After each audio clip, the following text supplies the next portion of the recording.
how to counter that as a society that I'm very much a minority in, right? If the majority is all for this idea, I'm just kind of stuck with it. But surely I'm not the only one. This is the thing about power, is it's illusory, it's imaginary, it's essentially faith-based, kind of like religion. Like there's a few people at the top that use their position and their propaganda to convince everybody that they have to play by these particular rules. There is no such thing as a utopia or perfection, but what can function fairly smoothly, knowing that everybody wants everything they can get, you know, how can you have that? I think they let it grow a little bit and then squashed it like a bug so people could see what happens when you try to do that. You know, like let it get enough attention that people start thinking, oh, we could all do an anarchy thing, and then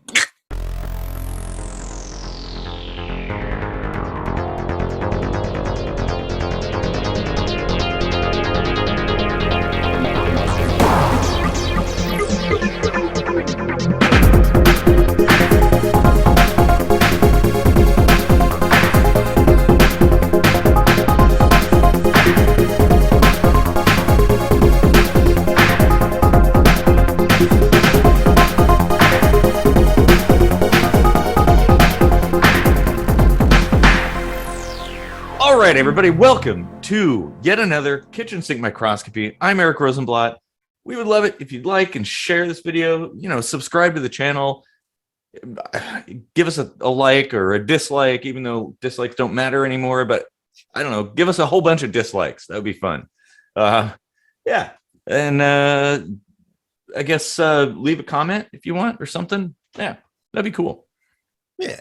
And I am Casey Rochford, and you know, we write our own music, and there's probably going to be a super kick-ass song at the end. Well, not probably, there will be.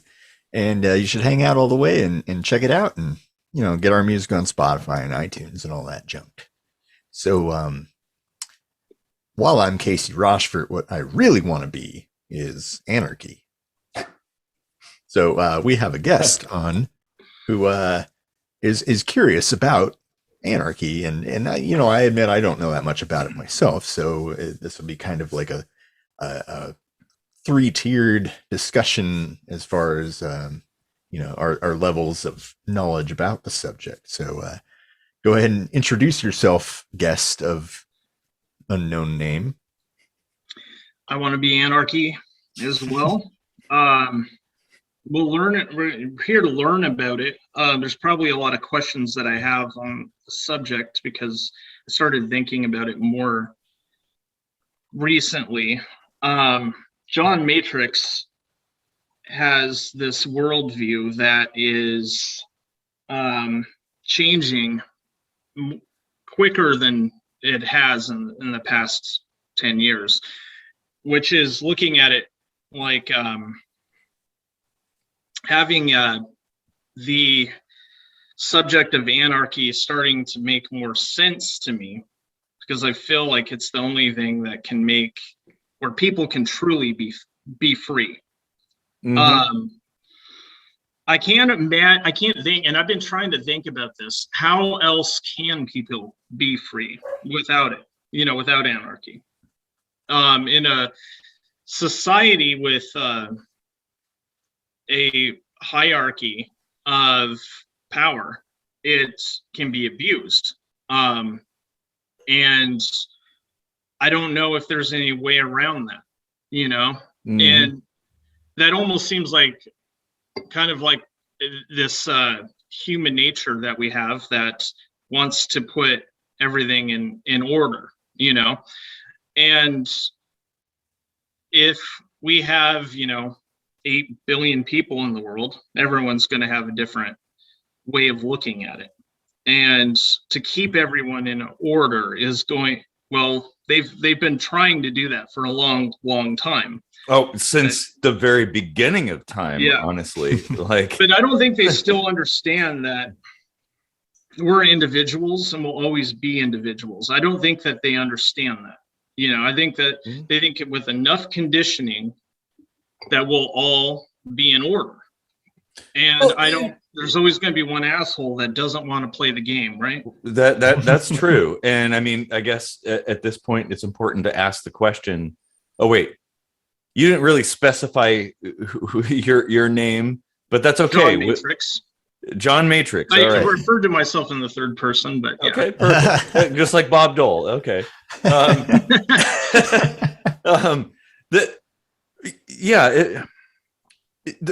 One of the, I guess the first questions to ask would be, who are they? That's kind of a thing. And why are those people they, right? And what do you define freedom as is important too, because that's going to vary. That is very true. No, you're absolutely correct. And that's where kind of having this idea that there's this kind of one size fits all solution that everybody's going to be happy if everything is just this way. Well, I guess that's the foundation of most governments, honestly, that like we just do things one way. And yeah, I mean, people who watch the show, people who know me know that I'm an anarchist, and very firmly believe in it. I have a lot of ideas and thoughts, and I don't casually think it. Like, it wasn't like I saw some random video and I'm like, oh, I'm an anarchist now. No, this is something decades in the making, of changing my mind and kind of contemplating things and analyzing things and coming up with like what would be the best solution. It's like an engineering problem essentially, like, but it's with people. So how do you solve that equation, with so many variables? So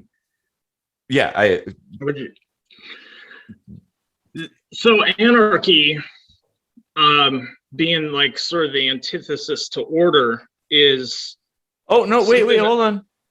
No, it's not. It's not actually. That's important. An important thing to clear up before we even get started. That anarchy doesn't mean disorder. It just means that there's no leaders. There's no rulers essentially in charge of things. So there's no one group or individual at the head of things. Everybody's free to make their own decisions and decide the course of their life. There isn't a cohesive central doctrine in charge of everything that everybody is expected to adhere to. So that's like, because you say anarchy and people think like, oh, Molotov cocktails and destruction and all this stuff. No, it totally isn't. In fact, by and large, it's a very peaceful philosophy most of the time. It does depend. Order it's a global movement now. It's not something, because it used to be order was what the state imposed to its people within their borders, right? And you cross that border and you get a different thing altogether. And now it's more of a global movement that tries to order humans in general, right? Regardless of what their upbringing was, or it's getting harder to find a part of the earth that you can go to and be amongst, your tribe or your like-minded people, just the people that you want to be with, and get away from the rest of the world. It's harder to do that now than it was.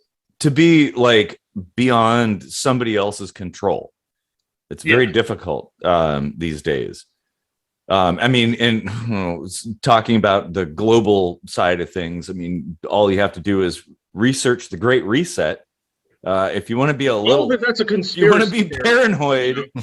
It's not a conspiracy. Well, I mean, it could be a conspiracy, but it's not a theory. It's like a proposal out in the open. You could go and research it. That's what's strange is when people call someone a conspiracy theorist when you're taking the exact quote from them, right? From what they said. And that's a term that none of us invented. They did. I saw it. I saw their video. Yeah, well, actually, that is a thing too. It's kind of it's what is it exactly? Because I've never heard of it. And the Great Reset. A lot of people watching probably don't have any clue either. Well, we should probably include a link. Let me just like who is they? Who came up with it? The World Economic Forum. Yeah.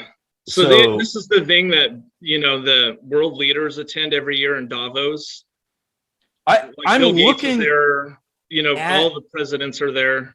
Okay, so weforum.org/great-reset. I'm looking at their website right now, talking about all this stuff. Essentially, like what it comes down to, there's this kind of doctrine of like you will have nothing and you will be happy. Like it's kind of weird when you look at it. It's like, who are these people and what? Nothing is in no money or nothing. No, you will own nothing.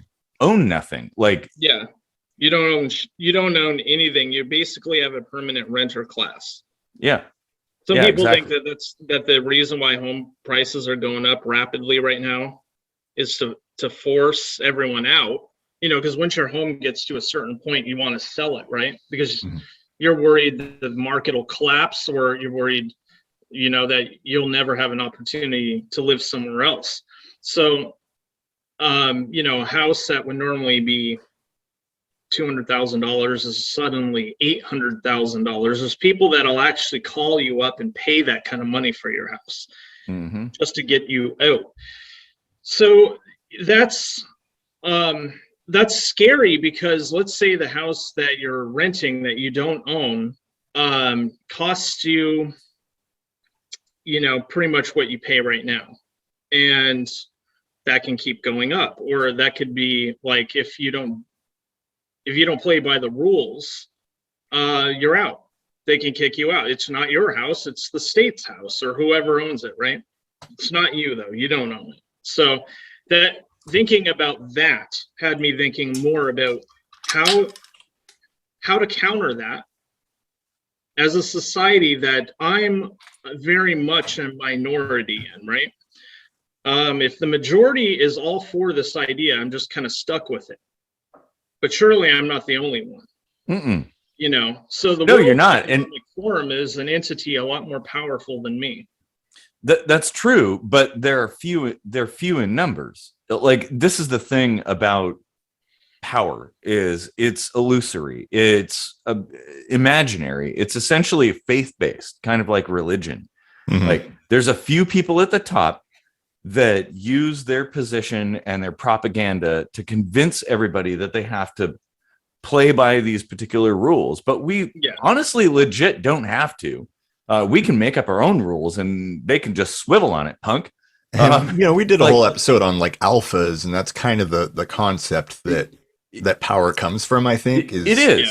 That natural, or quote unquote natural order that you see in the animal kingdom kind of evolved into what we call power and status and classes and all that stuff. But they really don't have any power other than the power that a mass of people give it, and that's through faith. Yeah, like believing. They might be really good at one thing that makes them the alpha in people's eyes, right? Like it's not like they're all complete idiots and buffoons and stuff, just mostly. That's true. But they're really good at talking. That's what it comes down to. Yeah, exactly. Well, and they're also influenced too. But you look at someone like Bill Gates. Once you're at the top, the world's richest man, and he was for a while there. Your phone's ringing off the hook for people that always want to sell you something, right? They want to sell you their idea and get you behind their idea. And, so someone could be subscribing to someone's idea that's absolutely insane, but, and having good intentions, putting money behind it, right? Which affects all of us. So the World Economic Forum and some of the things that they're doing, they're moving a little bit faster with it now than they had been in the past, which is more incremental. COVID gave them a very good opportunity to make some changes. And yeah, this is not some kind of like shadowy cloaked thing. This is like out in the open. There are a bunch of people. I have that. Yeah. There's a bunch of people at the top. Well, I mean, whatever the top is, it's subjective. But for the masses, it's not. But there's a bunch of these people in these kinds of positions that have a plan. And I don't know that I like the plan. I like what you're saying, what you had said before, John Matrix, about having like your tribe, your place where you can like be free, be yourself, like be amongst your own people without like influence or control from outside. Like I want to be able to get by without the internet, without television, and kind of live outside of a city. Like working from home allows me to do that. Well, I mean, I would need the internet, of course. We can still have the internet. I mean, there's the whole like metaverse construct from like Snow Crash, not the stupid Facebook one. That's bullshit. Well, okay, this is probably a good time to interject the other part of power and influence that doesn't really come from the government and probably can't be fixed with anarchy, and that's social influence and social power. Like cancel culture isn't going to go away if you get rid of the government. No, you're right. It won't be. That's a human issue that has nothing. Government can't solve that, or nothing. And if anything, if you still have the internet, that's never going to go away. But its power comes from connectivity, and conversation is really the way to solve that. And that's kind of where I stand in my philosophy, is like changing hearts and minds, like planting seeds. The Johnny Appleseed of anarchy, I guess.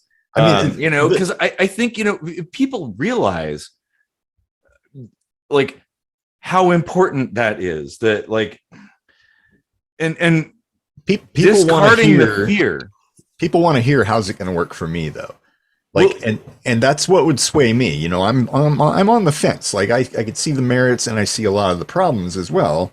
Mm-hmm. But it's like, if I could hear a solid plan that might work and might be able to get like enough people on board, that would be awesome. Well, and actually, the good thing about anarchism is there is no plan. The plan is like essentially kind of like a free market sort of system where everybody kind of builds like the metaverse, not the meta Facebook meta, but the Snow Crash metaverse.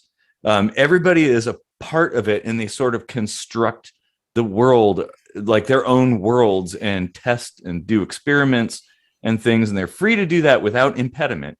So you can in that simulator basically, right? You can test an anarchist society, potentially.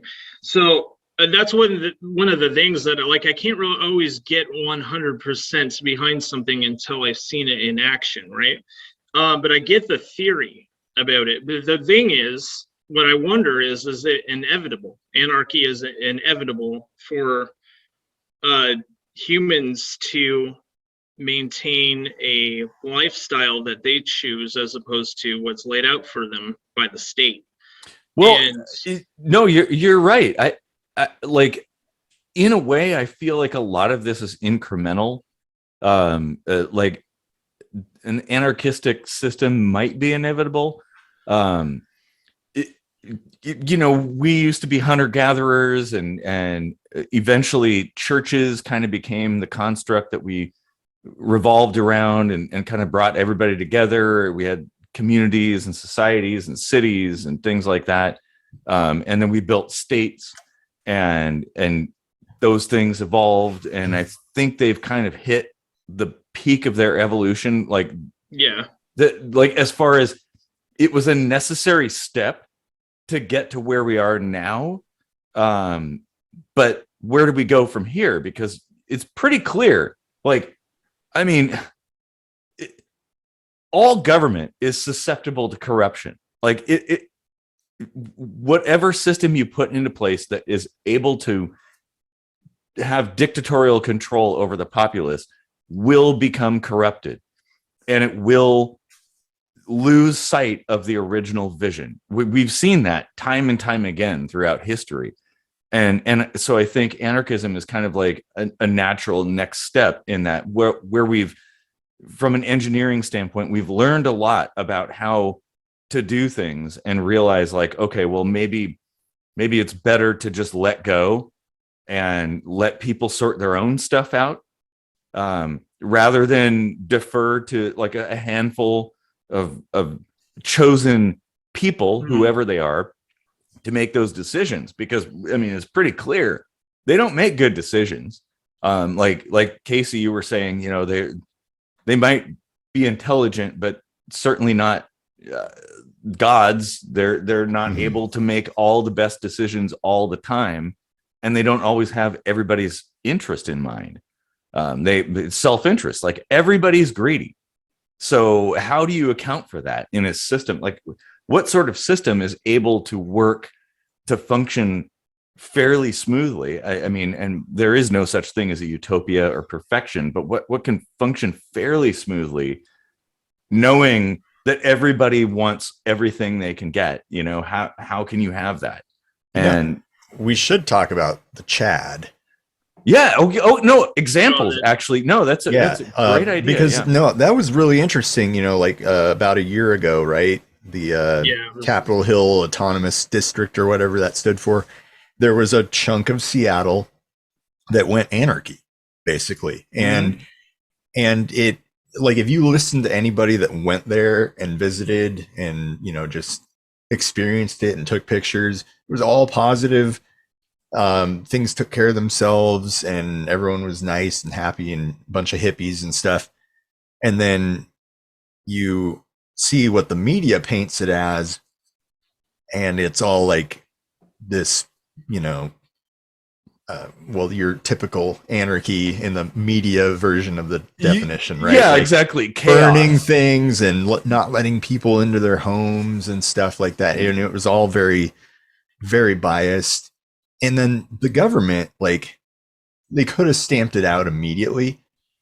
I think they let it grow a little bit and then squashed it like a bug so people could see what happens when you try to do that.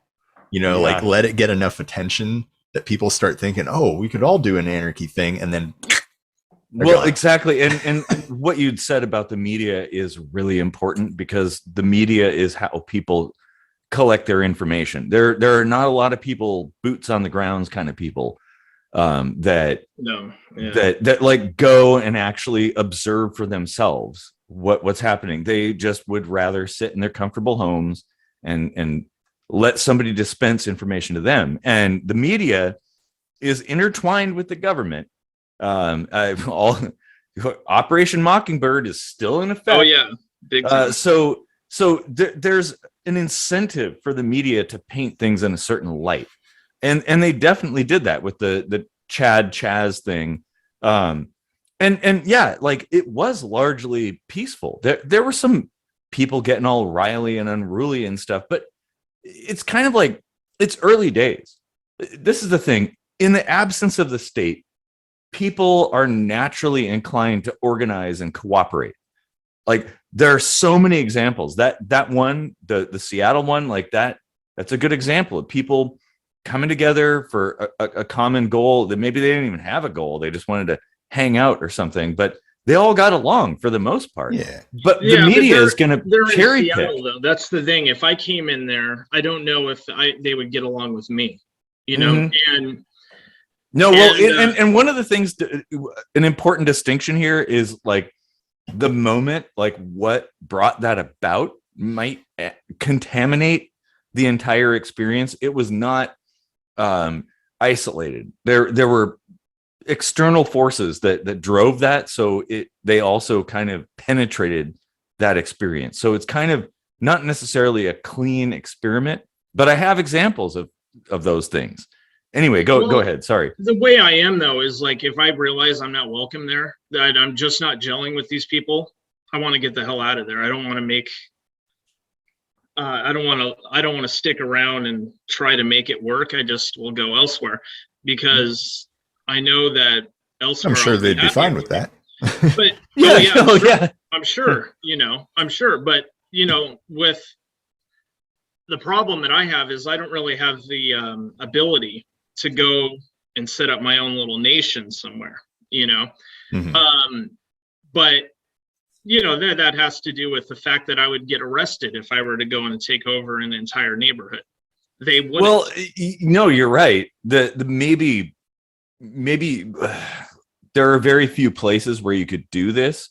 International waters is pretty much the only place left, unless you buy an island and just like say, "Yep, okay, there's no rules." Although there's a few, even in the U.S., there's a few. The land of the free. There's a few examples that are pretty awesome.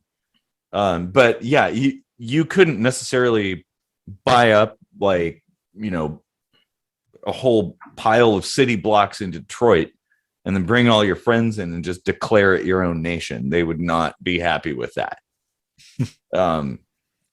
But if you built something in international waters, maybe. The thing is, like, the problem is there are so few examples that people are aware of. So they kind of tend to gravitate towards this idea that, well, anarchism, like that doesn't work. If you just leave people to their own devices, everybody's just going to be killing each other and stealing everything and raping and pillaging. It's going to be pandemonium. But that could be a result of propaganda, the things they have to go through, by not participating in the world order or the structure of society. That the consequence of sanctions. That's what'll happen. So let's say the whole city of Seattle goes rogue, right? And they declare themselves an independent nation. They're no longer a part of the United States. And what will happen is everything that comes in through the ports, the governor will put the military in. Suddenly there's oil in Seattle. They'll intercept everything, all the shipments coming in. Nothing is going to make its way into Seattle. Nothing, right? Not without a fight. And they don't want anybody to challenge the system because the system is benefiting them. Like all of those players, the pieces on the chessboard, they're all benefiting from people playing the game according to the rules. Like I have an analogy idea. Let me see if this makes sense to you. I think anarchy is kind of like a river. There's no one directing it, but all the water molecules kind of follow each other in a certain path. And, they're doing what they do, but, there's nobody telling them what to do. And it's I get that. But there's more though. There's a certain chaos to it, but then you come to a dam, and the government is like the dam. Now you can get hydroelectric power, you can get less flooding. There's all kinds of these positive things, but there's also kind of a poison to it. Like the natural environment is being harmed, and fish are dying, and blah blah blah. And furthermore, if you take the dam down, you have a flood. Well, who put the dam there in the first place, though? I think your analogy is pretty close. I would say it's a little more akin to maybe like the emergent properties of bird flights, where there's no bird in charge, but they all kind of move in this amorphous pattern together, and it's pretty cohesive, but it's free. I think that's a pretty good analogy. Let's see, maybe I should talk about some examples, because that's something that I've run into so many times, like people saying, well, there's never been like an anarchist society that worked. Like, well, okay, it's one of the most difficult things to pull off, because of the state. The state is going to fight you tooth and nail every step of the way. So actually being able to do this without interference is very difficult. So it's really no wonder that there are so few examples to illustrate. But in China, there was a place called Kowloon, the Kowloon walled city. that existed since like the 40s or something. It was this fort that actually was in Hong Kong. I mean, it's China now. But it was this very huge space that had a wall around it, and it was lawless. Like there were no, like, cops didn't go in there unless they went in as like a huge team. And yeah, there was some prostitution and drugs and crime and stuff. City. Yeah, but it there were a lot of people who lived there who didn't involve themselves in those things. They just lived there. It was like a free place to live, and it was really like super duper kind of, people should look it up because it's very much like Blade Runner-esque. Oh yeah. Like weird narrow alleys and stuff like that, lit by fluorescent lights, wires dangling everywhere, just people cobbled things together. But they lived there, and they were mostly peaceful. There were a lot of people that lived in this place. Right. And so to say that the crime was the major factor, I don't know. Especially as time went on, it improved. But that's one example. Slab City is another one, which is like sort of a hippie artist community in a disused military airstrip. I think it's in California, of all places, that people just, it was abandoned, so they just started living there, and it's like full of all kinds of really interesting people. Everybody gets along. They self-police. There's no cops there. Nobody ever comes in. They sort their own issues out, and everybody gets along. It's actually a really cool place. Like, you would think going into a lawless place you'd be at risk, but actually no, you'd be welcomed. There's really interesting people there. And if you're one of those people that's interesting, well, they'd probably take a liking to you. I find the places that are the most restrictive and the places that have a huge, military presence, police presence, laws upon laws upon laws, creates a very, very tense, uptight society.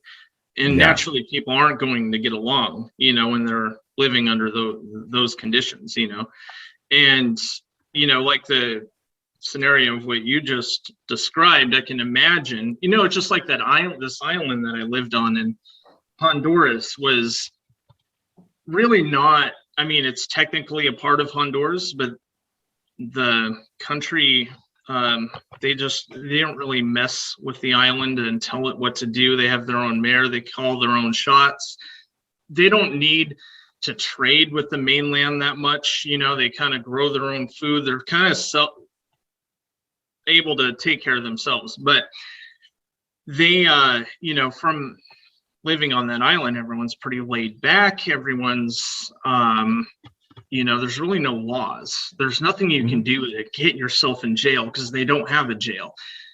They don't have a fire department. They don't have anything, they have one guy that kind of, is appointed mayor. They have an election every couple of years. And, it's basically the whole the island's sort of ran by a couple families that, kind of keep trying to build it up. You have people that in a small community like that where it can work. They did this study with humans and animals that showed that I think it was a pack of wolves they max out at 25 interactions with each other until they want to split off into tribes, right? And then there's multiple packs of wolves, and humans can withstand up to 150 social interactions, which is an incredibly high number, right? But what'll happen in larger populations is naturally humans are going to want to split off into their own little tribes. And I think those tribes may do a good enough job keeping order within their own little society, right? that they created. Because like Casey was saying, with cancel culture, things like that, when people, that's society basically governing itself and policing itself and saying, these are our rules in society because the majority made them, right, for you. And when you think about that, what, you know, sometimes the consequences of being canceled is worse than, you know, maybe the criminal penalty of a couple months in jail. Yeah, the stuff the state can dish out. Like the societal punishment is actually greater. Well, and you kind of made the point I was about to make with you know, the numbers game. It's like all of these experiments that you're talking about, Eric, are very small scale, and it's because like if you get too large, there's going to be conflict. There's going to be some need for order and rules and stuff, and I think that's just because like any kind of governance, and I mean, it's like almost like however far down you want to like define governance, you can probably just like go until like it's a quark or something, you know, because, you know, like even the Slab city or whatever, just calling it a city or like having borders to it already is some kind of order, you know. Yeah, it sort of is. And now, of course, it's restrained or constrained by the state. So it's a space put aside by the state that people are living in. But I've made the point before that I think, you know, government only has so much like geographical reach. Well, like no, you're right. No, its influence really only goes so far and should. Yeah, what you're saying is kind of similar to what John was saying. Like, you know, the scale. Like you scale things up too big. You try to manage too many things. That's probably what brought Rome down. Like there's just too many moving pieces. You can't satisfy everybody. You can't create a system that's unified and I don't think they're really interested in trying to satisfy anybody. No, they're not. No, but I mean, as far as the pubes are concerned, they can't control everyone.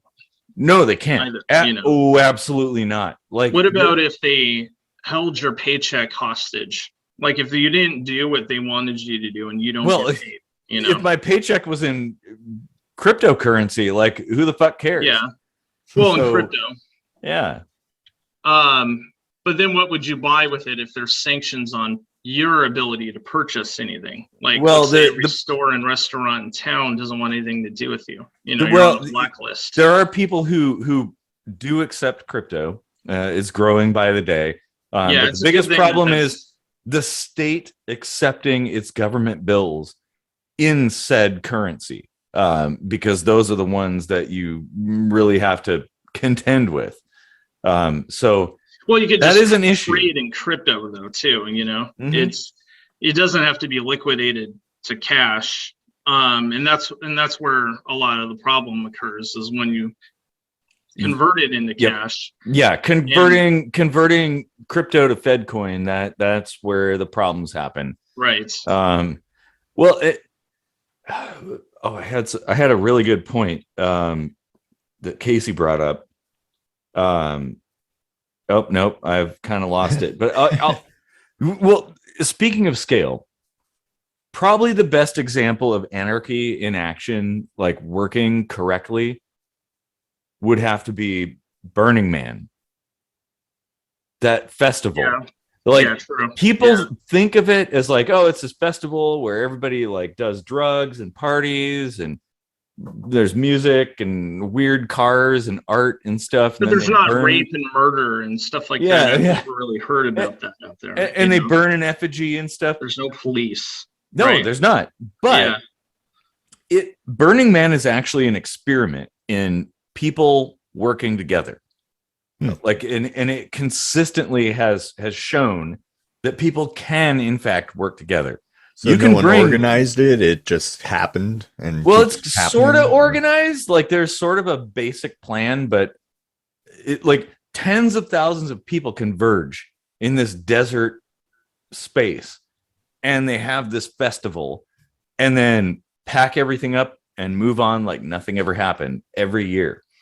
And there's people who become the medics, the enforcers. There's even people who keep people away from the Burning Man, because there was a time where a guy decided to jump into the fire and he died. So, but that's how you learn things. But yeah, Burning Man is a really good example of how you can have, and people come from all around the world. This is this is no small thing. There's people don't even speak the same language, and somehow they still get along in the middle of the desert. Like, that is remarkable. Well, yeah, because there's no way that you can go in there with your own attitude and say that everyone else has to. There's nobody to call for help. We'll just put it that way. So you're thinking, I better not get into trouble while I'm out here, right? Because there is no help. There's no police. There's no government. Nobody's to save my ass, right? So if you're really worried about that, either you can you just avoid it, or don't go, or come prepared. But exactly. Well, and fun, right? Because that's what prepared is a thing. Yeah, and there are people who come there to be medics or assist in some way. Naturally, people want to help. Yeah. Oh, and absolutely. There's people that want to be led as much as they want to lead. And I don't want to be the leader. I don't want to be the one with all the responsibility, right? I'd rather just kind of, participate and help out and put my own little, emphasis into it. But it's a thing that is a human nature that people have, where, they're all together and they want to create something together and kind of help each other. It's when there's layers and layers and layers of rules where things start to get more complex and people start to become, I guess, maybe a little bit more competitive with each other, because someone's trying to circumvent the rules, right?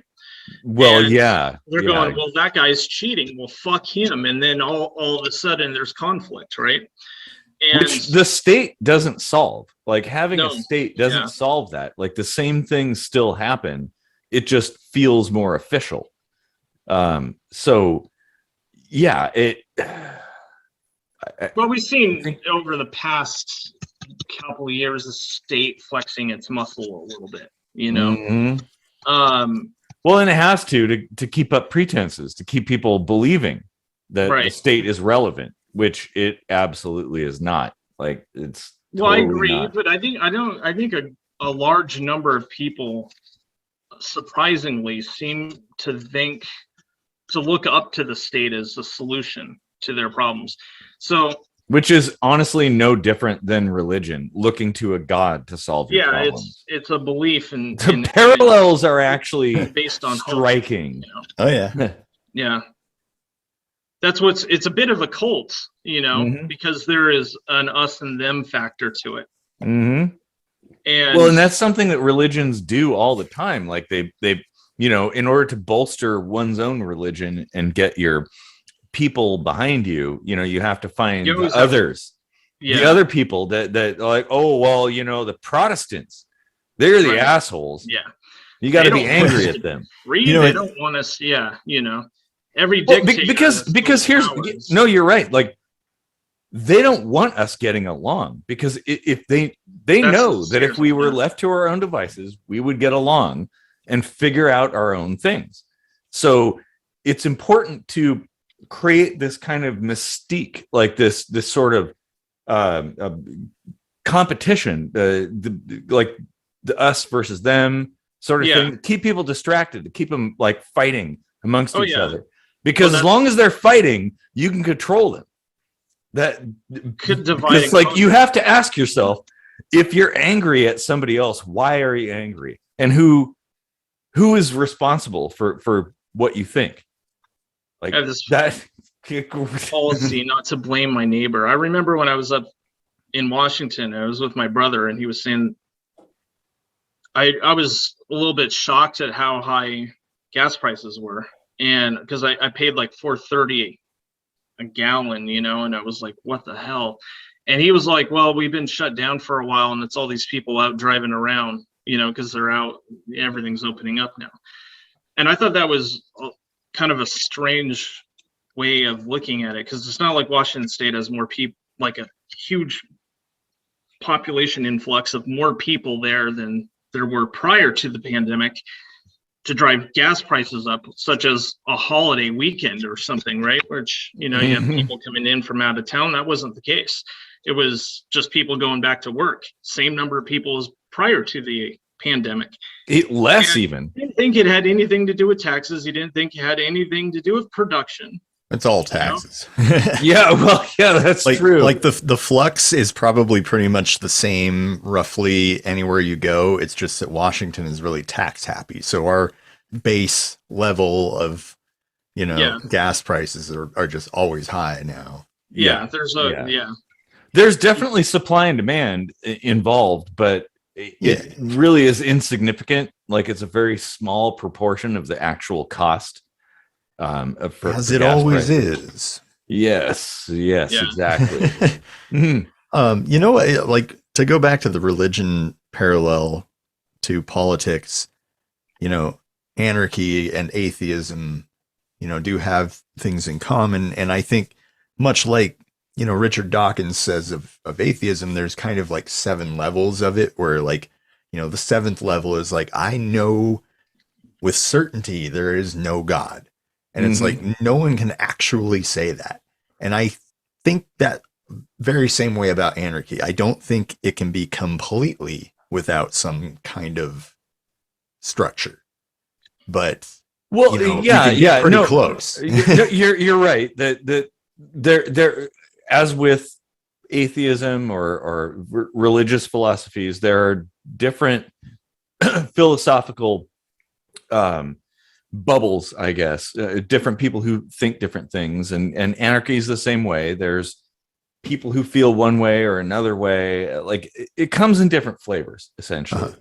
And yeah, there are people who think there is no God, essentially, from a state standpoint. And I think that's bullshit. Like, you should always seek to be in the neutral standpoint. Like, I don't know. That's a good place to go, because you don't know. Although I do know that I don't want somebody telling me what the fuck to do. So, especially somebody who doesn't know me and doesn't have an interest in my well-being, telling me what to do. That's the biggest problem I have. And religion is very similar.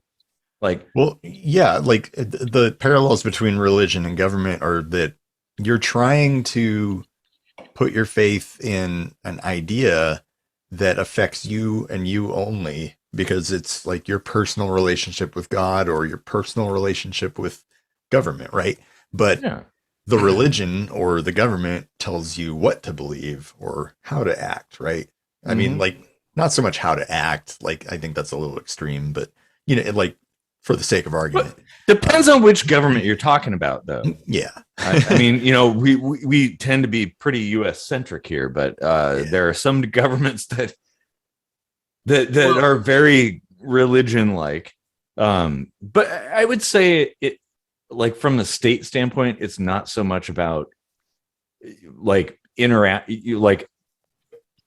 our interaction with government, but our interaction with other people. Like, how do we manage that? And that's where people like to defer to government, because it's the easy button. Well, I just have to check a checkbox on a ballot and, like, problem solved, right? Fixed it.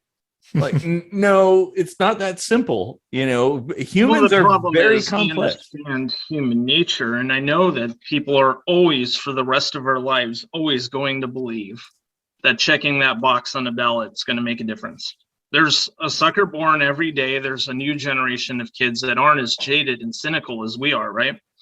Because once you've gone 20-something years of voting, and you know, you never nothing's liked changed. And how nothing's changed. You realize that when you get older, but when you're young, you think voting for the right person is, you know, the solution. And, you know, they'll eventually become a little more cynical as they get older. But there's, you know, the millennial generation is some 80 million people. That's as big as the baby boomer generation, right? The government absolutely knows this, and they know what strings to pull to cater to those people, right? And they're the majority, you know, so anyone that kind of is on the outside of that generation is, well, I think we're all Generation X, right? So we're always the ones that are sort of forgotten about.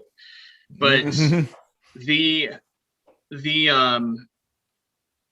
you know, the groups of people out there that are at the, you know, that kind of make our decision, you know, most of our economic well-being kind of comes from the decisions that our government decides to trade with China or they trade with Germany. And we have, you know, how many times have you seen anything that was manufactured in Russia or Cuba? Oh yeah, yeah. You know, they don't trade with them, right? That blows my mind. Like, why does a handful of people, what say do they have in people's manufacturing and trade? Like, what other people want elsewhere and things like that? That reminds me, a friend of mine went and visited Russia and came back and had bought me a Russian coat, you know, like a, you know, fur coat with a hood or whatever. And I look at the tag and it says made in China. This is a sign of the times, man. It's sign of the times. Yeah. It's a global world, honestly. Yeah. Like, yeah, the Daiso, there's a store in Federal Way in Washington State that's supposedly like a Japanese store, and everything they have is made in China. Yeah, like it's supposed to be Japanese, but it's made in China. And not to poo-poo China. Like, China is the next US. It is the beginning of a new industrial revolution. Yeah, and we should take it seriously. Yeah. Well, after the fall of the U.S. empire happened. Oh wait, we're back in 2022, aren't we? Yeah. Oh, shit. Hey, hush, hush now. Don't talk about that. You know, I how it can fall is that it sort of destroys itself. Oh yeah. Here's the thing. If I wanted to fuck with both of you, I would do it in a way where I would pull your strings just to the point of where you're about to snap, and then I'll back off, you know, and I'll say, hey, I'm sorry, I pushed you too far, you know, I didn't mean it or whatever, right? And I'll back off, and then I'll do it again, and then, you know, I'll back off just as soon as you're about to you know, to smack me, right? And then I keep repeating the process, and then finally you call me out on it, and I'll say, well, you agreed to it 3 or 4 times before, why not now? You know, well, that's kind of like gaslighting. The game they play with us, right? You know, when you look back at your life and all the things that you were once able to do that you can't do anymore, it's all incremental, you know. And if they were to pull all of these things on us all at once, of course that's going to be instant rebellion, you know. Oh yeah. And instead, they have little bits of rebellion that don't matter, you know, little protests here and there, or big protests here and there. And they always dissolve at some point, you know? Well, yeah, it's like a tug of war that, like, a little pulling the rope just a little bit more, the boiling frogs kind of thing. Yeah. Which I don't know how much I believe in the whole legitimacy of, like, whether putting a frog in a pot of water and bringing it to boil is legit, but, you know, as a concept, it holds true. And that's exactly what's going on.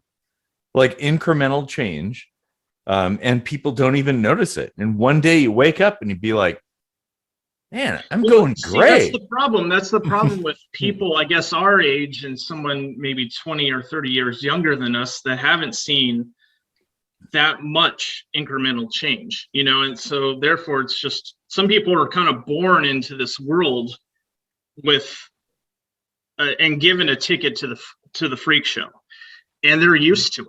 To us it's frightening, but they were born into the freak show. So they know no different, you know. So, and I know that governments are aware of that, and they do make their, you know, planning out their future with that in mind. Well, it's a self-preservation kind of thing. I totally understand that. I don't necessarily begrudge anybody for that. Like, hey, if you have it nice, why not preserve that? They don't know any different, you know. And that, but the thing is, what I think what's needed for anarchy to really work is large volumes of people with a complete disregard for the rules, you know. Yeah. So let's just take something simple. They decide to lower the speed limit on the 5 down to, what is it, 60 right now, 65? Yeah, 60. And they want to bring it back to 55. And to enforce it, they have strict enforcement. They're giving out tickets to everybody until finally people say, you know what, screw it, I'm going 65 again. Actually, I'm going 85. And more and more people. They can't pull everyone over, right? Yeah. So civil disobedience, that's the only thing that I can think of that would sort of lead us into what are some of the principles of anarchy.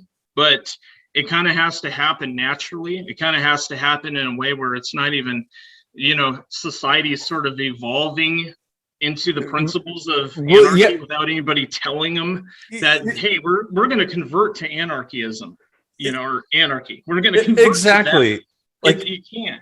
It has to happen naturally, and it's kind of like the dissolution of religion in the U.S. It wasn't state sanctioned that there were, like, religion would diminish, but it has. Like, people have lost their faith over time. And that's what I've been wanting to say is, like, if we want it to work, we should look to how, you know, religious people and atheists coexist happily every day. Yeah, they'll squabble and bicker and stuff, but it's not like anyone has dominion over the other. Yeah. But and like, all you really need then is, like, some movement within the government to start relaxing its enforcement of certain things. And well, that right there is the problem, is there will never be a movement within the government to relax anything. It is like a stranglehold, like always tightening, like a noose, and it will only tighten and never loosen.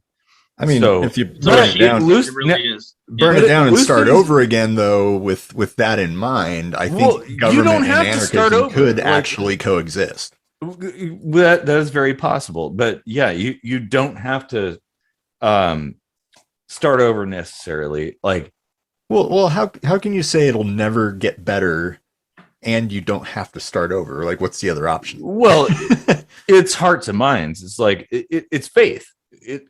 Government exists on faith. Its control is faith-based. People believing that the government is legitimate is exactly why it has control, because we defer ourselves to its control. But the effects of that faith-based power are very real, and that's why it works. That's why power is actually real, because they have all the cool guns. I mean, they have the means of controlling you. Yeah, exactly. They have power and we don't. There are all of us together,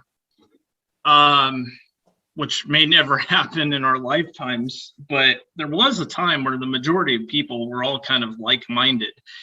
But now, you know, with things as polarized as they are, that's by design. I know it is.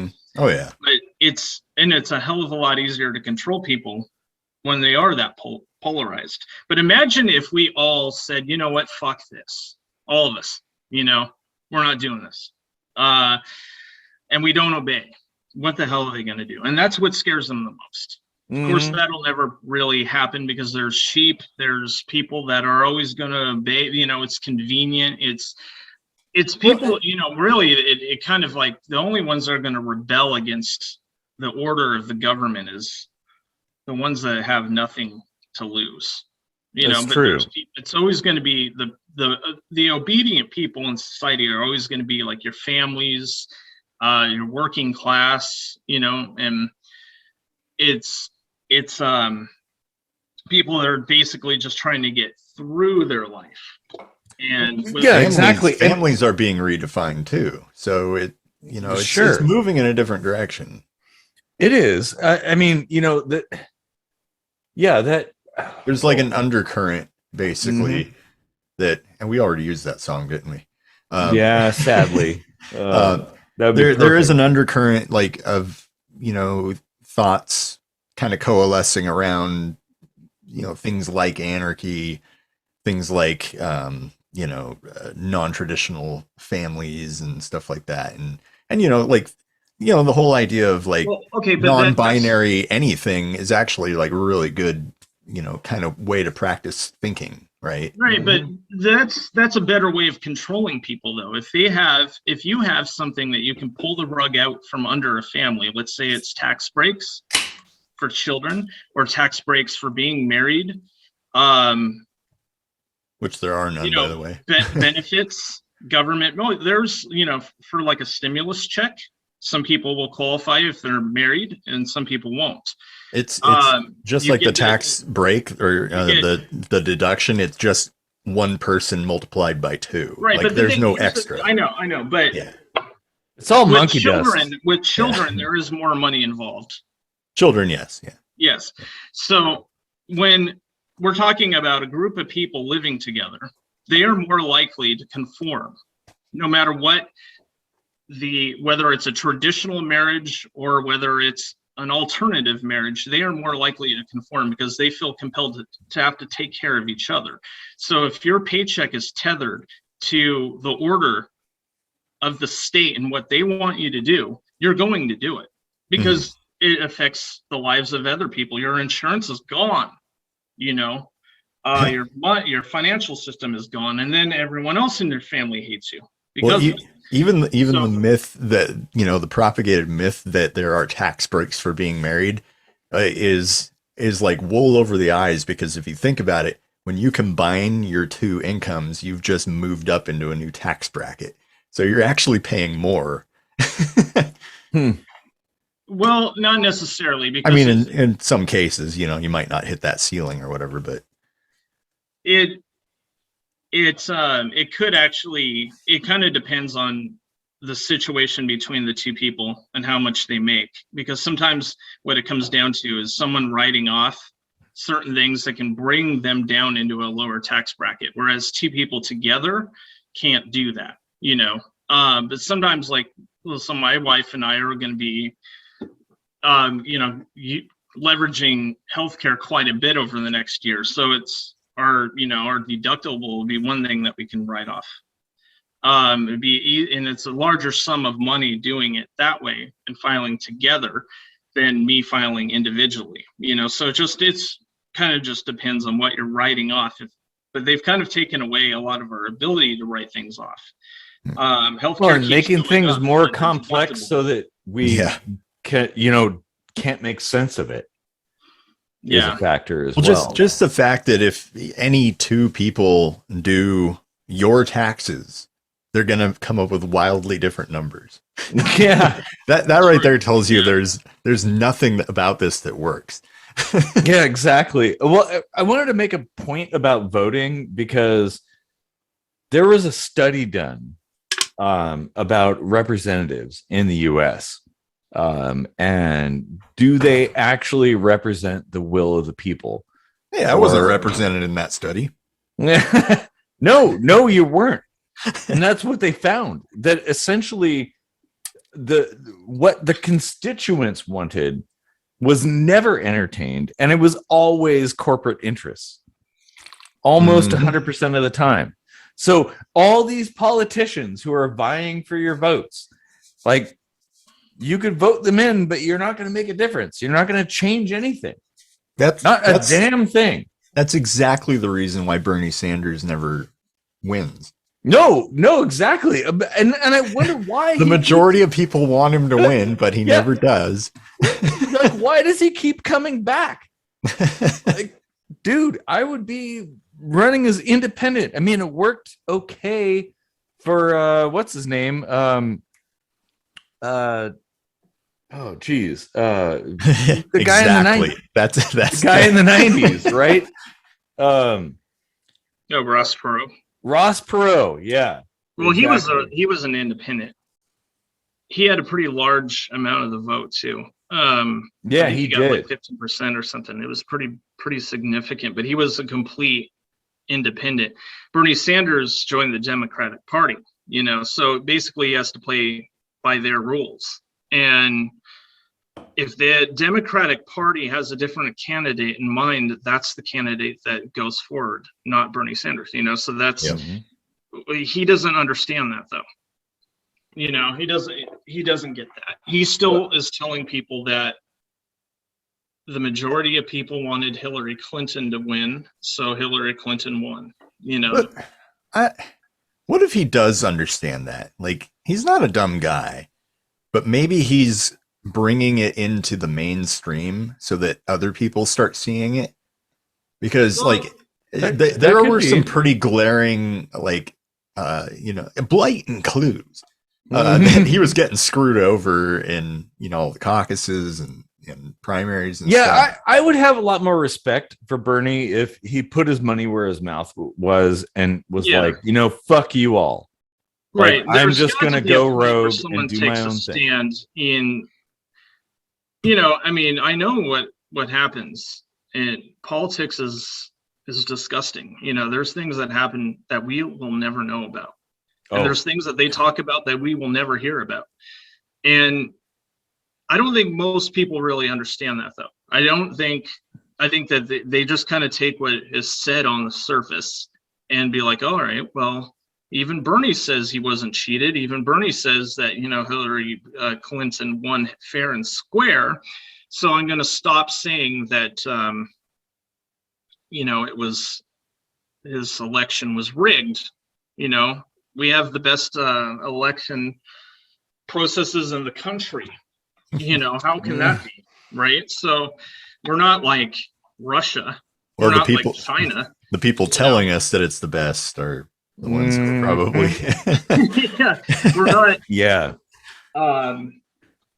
You know, it used to joke around and saying that in order to run for president or something, or run for office, you have to be pushing 70, and now it's more like you have to be pushing 80. And it's which is crazy. Like, yeah. Like, really, seriously, you have to be like basically on your deathbed before you're allowed to be a politician. Like, we need some young blood, I guess. I would say we need nothing. I wish people would realize all of this for the facade that it is and just not care. Like, imagine if there was a presidential election and like 5% of the population actually cast a vote, which shows nobody fucking cares. I don't know if we'll ever see that, because I'm seeing that people are coming out in record numbers. Yeah. You know, I remember plenty of times where I'd be talking about an election and someone says, you know, I don't like either of them. I'm not voting. I'm staying home.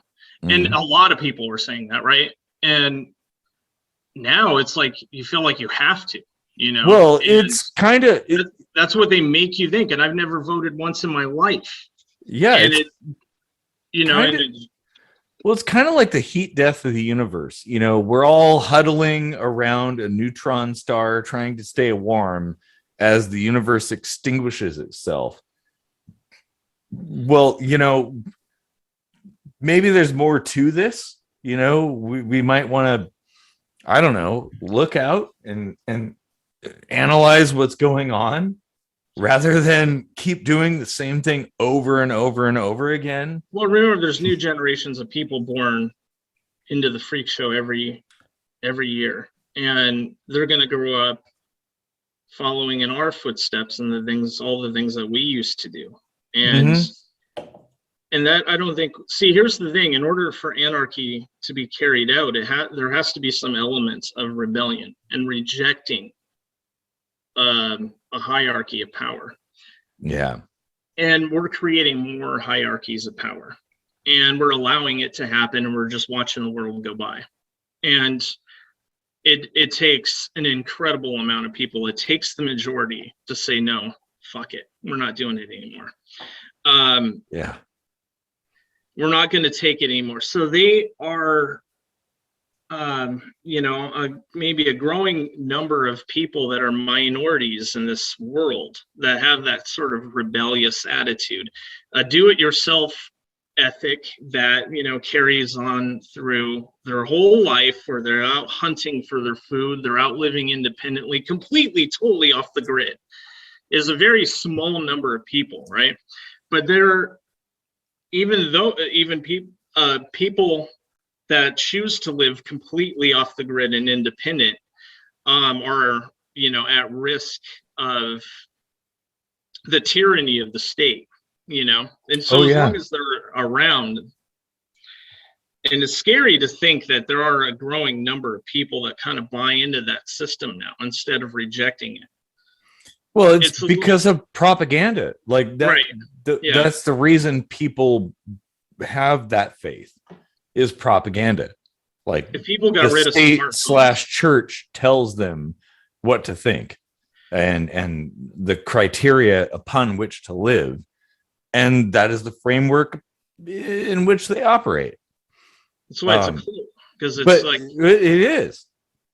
It's why my brother, like when he, going back to that thing he was telling me about gas, he was saying it's the public's fault. That's the reason why gas prices are up.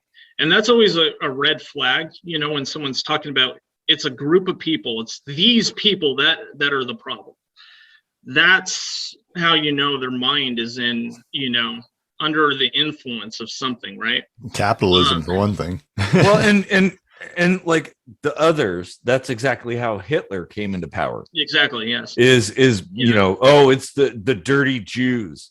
Those are the ones. Those are the people responsible for all of our woes. If we just extinguish them, all our problems will be solved. And that's exactly how you gain control of people. That said this, I think it was Chomsky that said this. That Noam Chomsky. Noam Chomsky said that the unvaccinated should be completely cut off from society. No access to food, no access to water, no nothing. That seems a bit extreme. Yeah, I mean, but as it goes into that us and them kind of mentality, that to Chomsky, they're the root of all evil, and they're the people that need to be eliminated. And the world can't be a better place. It's just like the Jews and what you were saying with Hitler. Yeah, and that's really sad, because Chomsky was kind of a freedom fighter back in the day. Yeah, he was. I don't know what happened to him over the past 5 or 6 years or so. I used to listen to him all the time, but I don't know.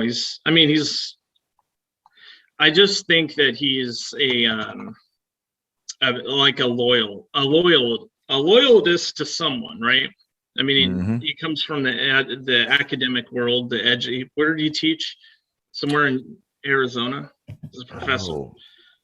University somewhere down in Arizona. So, I mean, he has overlords too. But it's kind of surprising how some people, they carry on the same message for decades, and then suddenly they're a different person. Yeah. Like we're living in like a parallel world, like the 1985 that Marty McFly went back to, and Back to the Future 2, and how it was all different. It's kind of 1 year after 1984. Maybe he was replaced by one of the lizard people. This might be a good time to mention that there's tiers to anarchy. One of those being Minarchism, or like minimalist anarchy, I guess might be the non-mashup way of saying that.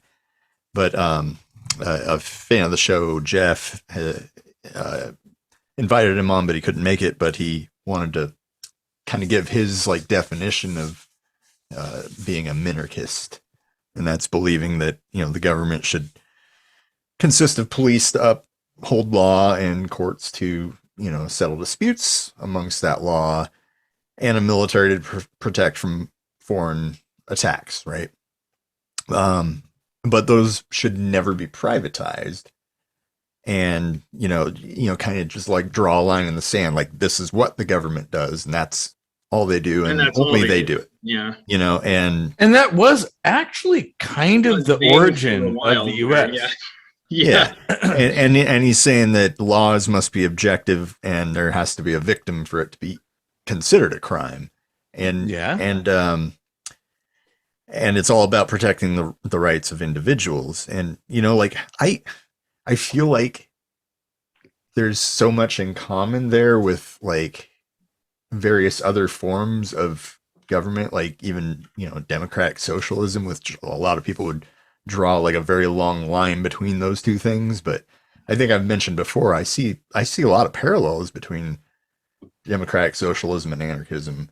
And that there actually is kind of a lot in common there. There definitely is. And that's exactly what the powers that be don't want us to understand. Like, they don't want people getting along, because as soon as we get along, well, they don't have any control. Yeah. If the media and whatever can like propagandize enough to get people to get pissed off at each other and hate each other and yell in the streets at each other, like, well, then we can be like, they can take that energy and redirect it. It's kind of like a keto. You know what's happening? So this country created the two-party politics that's created this binary cleft between Democrats and Republicans in the country. And really, they're all the same. Yeah, and pretty much. Now, the us versus them is the Democrats and Republicans versus extremism. Okay. When in all actuality, both ends of extremes actually would probably get along quite happily. Well, because they're looking to solve the same problems. That's the thing. Maybe people have differences of opinion about how to solve those problems. But that's the thing. Like, oh, look at those differences of opinion. Those are the things you should be focused on, because you should hate those people. Like, well, wait a minute. We both want to solve the same shit. And our government is constructed around maintaining the problem as long as possible. Well, exactly. Like, no war should ever last 20 years. Oh my God, no. Well, and talk about like the humanitarian aspect of things. Like, point to me one thing the government has actually solved, like homelessness or poverty, or a government, like, or our government. Any, but us living in the US, let's talk about US, I guess.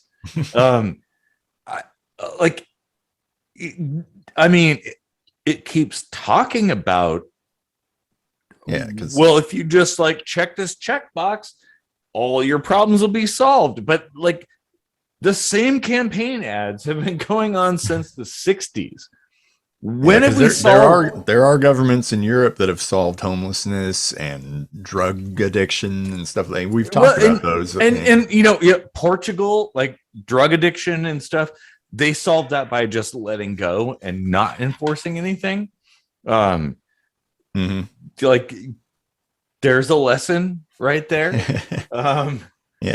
So, but that's the important thing, is like being able to test ideas and try things out, and not defer to like any one party or person or group to be the end all be all of anything. Like, nobody is infallible. Nobody is a god.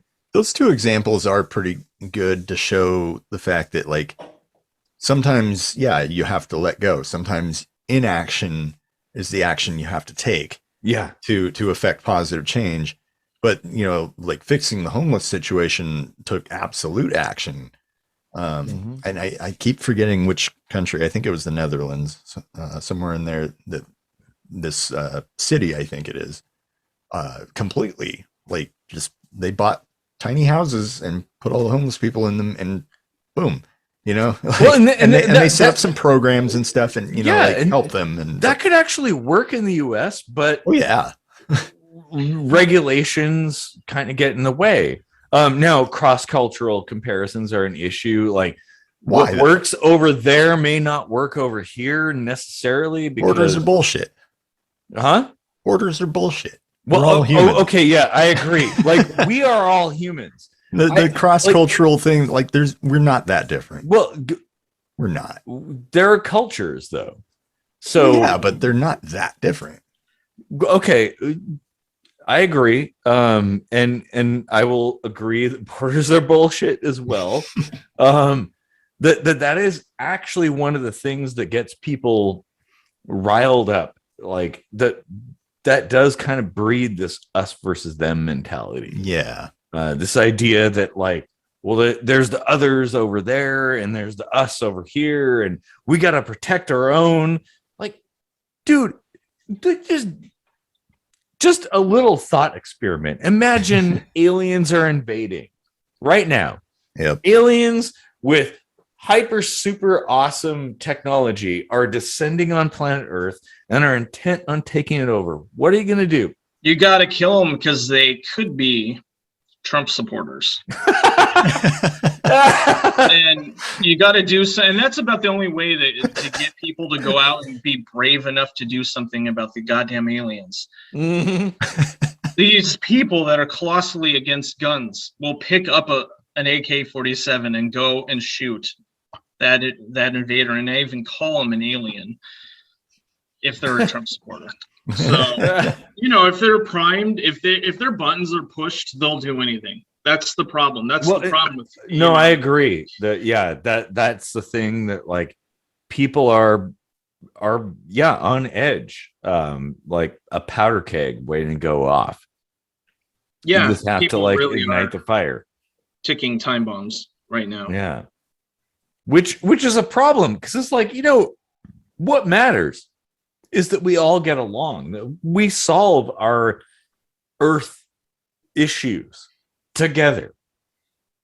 Whoever we are, whatever creed we ascribe to, whatever religion or political philosophy we align with, we have the same vested interest in like essentially the same humanitarian problems. Like, it doesn't matter where you are, if you're in Africa or North America or Antarctica, like it's kind of the same shit. Like it just takes conversations like this, you know, and education and stuff, because, you know, like there's the whole philosophy of, you know, this is another thing that divides people, gets people heated. The idea of helping other people. Mm-hmm. You know, like in order for the government to help people, it takes tax money, and people are like, I don't want my money helping anyone. But it's like, if you're not helping those people, one of those like poor or homeless people could actually be the genius that you hire that skyrockets your profits. But you would never know it because you just like pissed all over them, you know, like. Well, and that's exactly why I don't think the state has any business in this affair. I think it's people wanting to the state to not spend their money on anything other than core essentials. So if it comes to social services, healthcare, but they aren't welfare, pissing and moaning about the war. Well, and no, you're both right. Like an essential function of government. But here's the thing: like, what is essential though? There almost aren't any charities over there. Like people are a lot less likely to donate to any kind of charity or create their own charity in Europe than they are in North America. And a lot of that is their way of thinking is, well, we already give our money to the government and they should be, you know, helping these people or doing something. So if, you know, you have more of that in North America, there probably would be less charities. There probably would be more of this attitude of, well, I'm already giving my money to government. Why do I need to give them more? You know? But if in it's as North, effective as Europe, then that wouldn't matter, because like in Europe, if you're on a transplant list for like 6 months, they'll fly you to a country where you don't have to wait. But as that's long. impossible to do here. Well, it's not. It's impossible, and I'll tell you why. Because I was hospitalized in Honduras, and I paid, it was like $625 Canadian. So that'd be even less than the United States. So it'd be like $500, and I was in the hospital for 3 days. That's it. That's all. That's how much I paid. 500 American dollars. And you can't, if I were in the hospital for 3 days in the United States without insurance, that would be $150,000. You know, yeah. 3 consecutive nights in it. So that's why it's impossible. And they don't, the rest of the world, many countries don't have the same kind of overhead problems that our hospitals have. Well, and a lot of people would argue that those costs are born out of capitalistic, profit-driven motives. But no, it's. I mean, hospitals. I mean, that's what insurance is. It always is, but a lot of like the hyperinflation of costs actually stems from regulatory origins. No, wait, how would you have hospitals in an anarchist society? Well, it'd be the same thing as the Ronald McDonald House or something, like charitable organizations that just want to do best for people. Oh boy. Well, that's actually, or there's a whole host of examples. I think in an anarchist society, reputation carries more weight than credentials. You know, yeah. So, because you have to rely in an anarchist society, you have to rely on your reputation, not on the regulations. Right. So, what people do when they're choosing a doctor is they choose a doctor that's been to the most prestigious school, you know, the most prestigious school of medicine, and they define that doctor as being one of the best. And then, you know, they look at the reviews, probably secondary, and seeing that, you know, that doctor's kind of mediocre in his reviews, but they go to him anyway because it's so highly educated, stuff like that. But if somebody was an absolute genius and has helped thousands of people, but he's not a doctor, in this world that we live in right now, that person would be thrown in jail because he's not qualified to perform these. I might actually have an example of that. I can't think of it right now, but hold that thought for a second. I'm just going to get some water.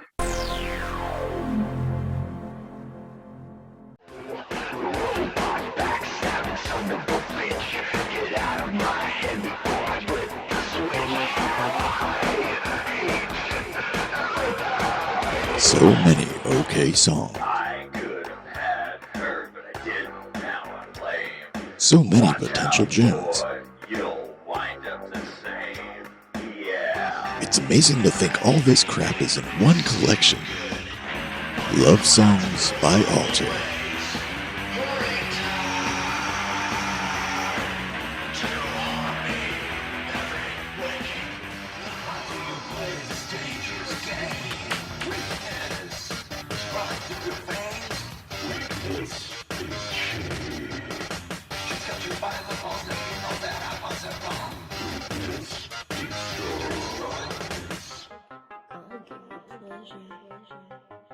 Featuring songs like Control-Alt-Delete,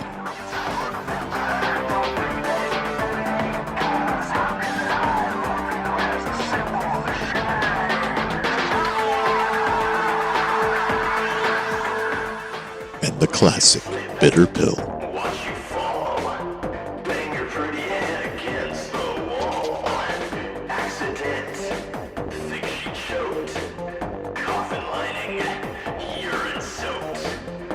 And the PMRC's Nightmare, permanent solution to a permanent problem.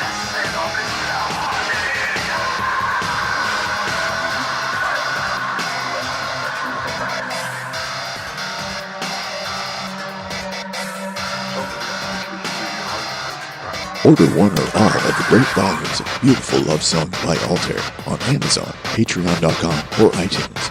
Please allow 3 to 4 business milliseconds for download to complete. No assembly required.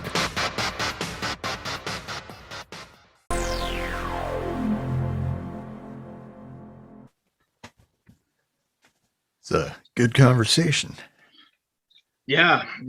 Some of this been thinking about that, the ideas of something. We were talking about the metaverse earlier, and something that you can do in that is simulate reality, and you can deploy your idea throughout the metaverse and see what happens in that environment, and then carry it out in the real world. It would be like the only way that we could see if anarchy really works or not. But of course, if people are going into something and pretending, or knowing that it's not real, that kind of influences it a little bit. I don't really understand a lot about the metaverse, but I know that. Well, if you want to understand the metaverse, read the book Snow Crash. I've heard of that. That's where that all came from.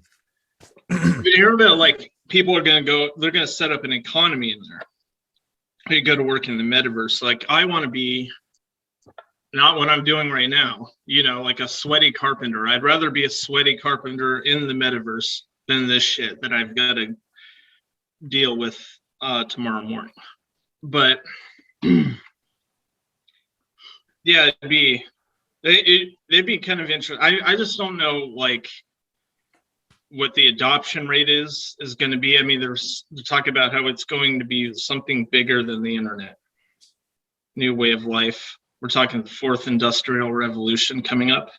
That's being discussed. Yeah, probably, as long as the people with their little tendrils don't get their hands in there and manipulate things. The Great Reset people. I go and get notifications from them just to see what kind of crazy things they're talking about. It used to be really good when I can read the comments, and they finally disabled those. I'm not surprised. I think they're a lot of the reason why YouTube doesn't have a dislike button anymore, or why you can't see the number of dislikes, because they were ratioed so hard. And I can tell that they are still getting ratioed because they're, they're a pretty well-known organization with a pretty decent amount of subscribers, and they, go onto their videos and they've got like 13 likes. So how many dislikes do you have? This circles back to reputation that we were just talking about before the break. I have a huge problem with reputation. Things like Yelp and Consumer Reports, like that. If you take the time to actually dig in and read all of the reviews, say there's like 30 or more, and you read all of them and you kind of like give them your own individual score of like what's objective and what's subjective, and then take their score that they gave them, like you'll see a way higher score for that particular business or whatever. You will. I mean, because they do have an interest in manipulating things for their own benefit. But I would ask, it's people being petty and trying to hurt the business. Of course, well, but I would ask, too, how does government do it better? What's the opposite of reputation based, though? Well, like regulation, essentially. Well, my comparison was credentials versus reputation. I mean, but bringing like regulation into that also, we can talk about that. I mean, I don't know that either has to be the best or better necessarily. Like, there's really no like objective markers. Like if you had objective stats, like I have completed this many surgeries without problems or whatever. If you could look at something like that, that would probably give you way more. That would be better. I agree. I absolutely agree. But the difference between reputation versus regulation is reputation is a passive system.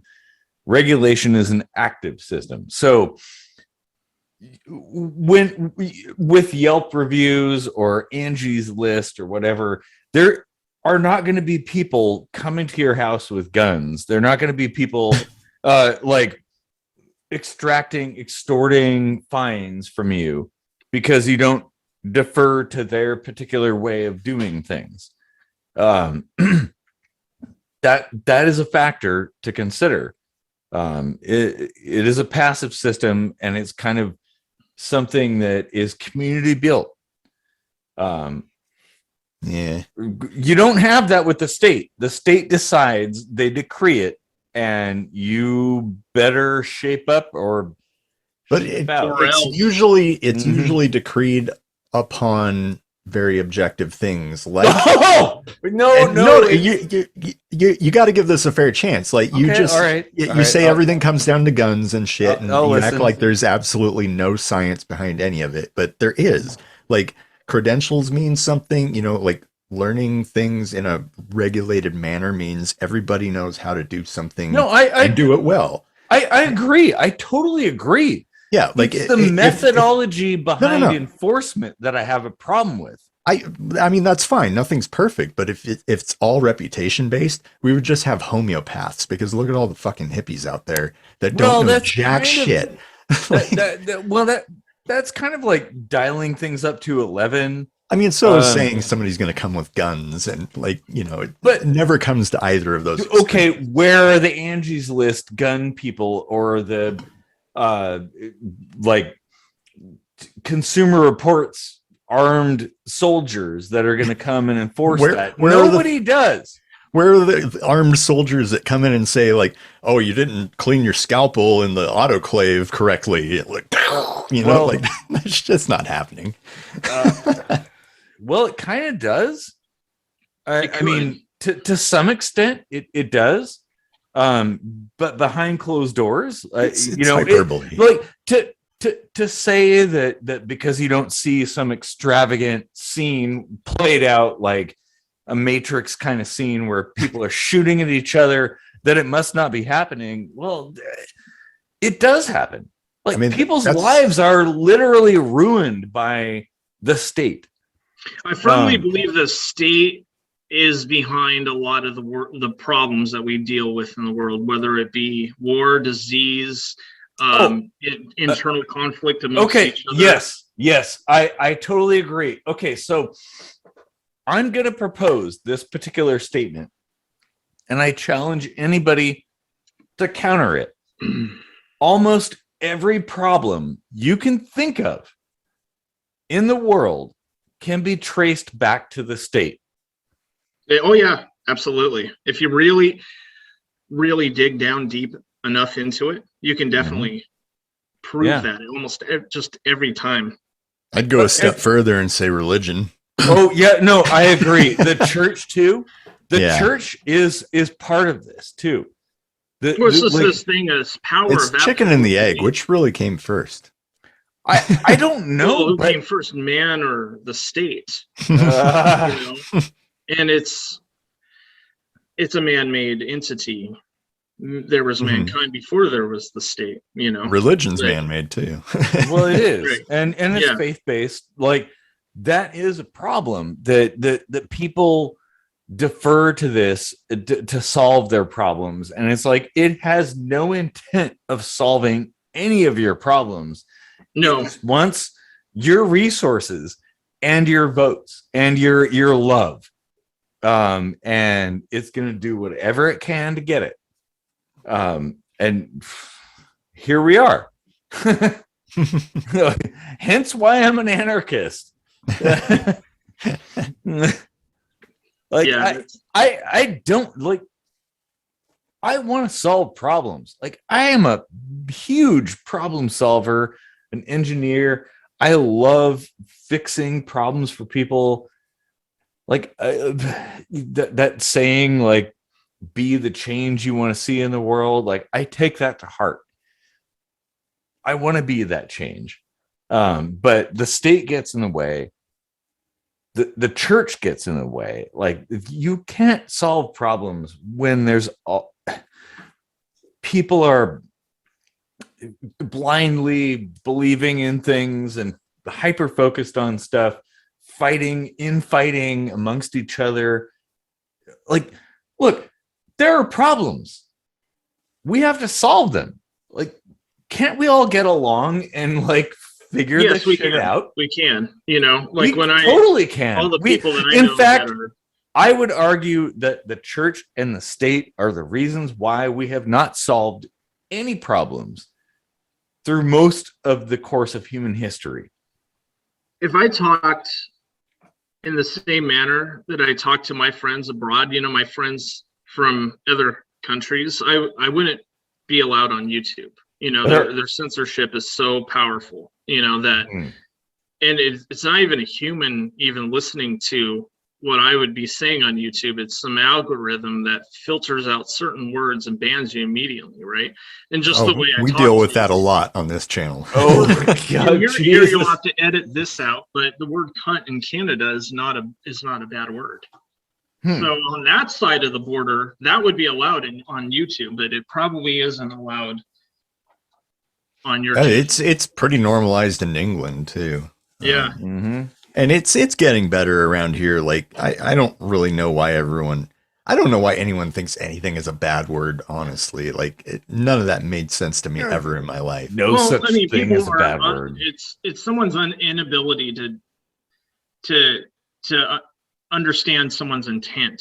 Yeah, you know? well, it's people being offended and expecting the entire world to bend to their whim. Well, because it gives them that's power. what I have a problem with. That's what they're after. They're after power. That's what it is. It gives the powerless some perception of power by being able to go on, you know, social media and smear someone, right? Mm-hmm. Or, well, you honestly take a screenshot of someone's text and be like, "Look what he said." Yeah, power, that is basically, like politics. It is exactly. It's exactly that. And as long as they have these hot button issues to press, they're always going to score political points over something like that. And but here's the thing: like every single politician claims to want to solve these problems, and when have they ever done that?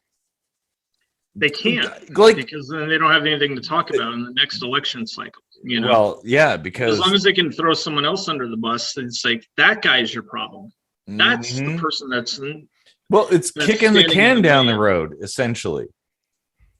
Yeah, kicking the can. They do it all the time, and then sometimes, occasionally, they come up with new issues to talk about, and then those old issues just kind of.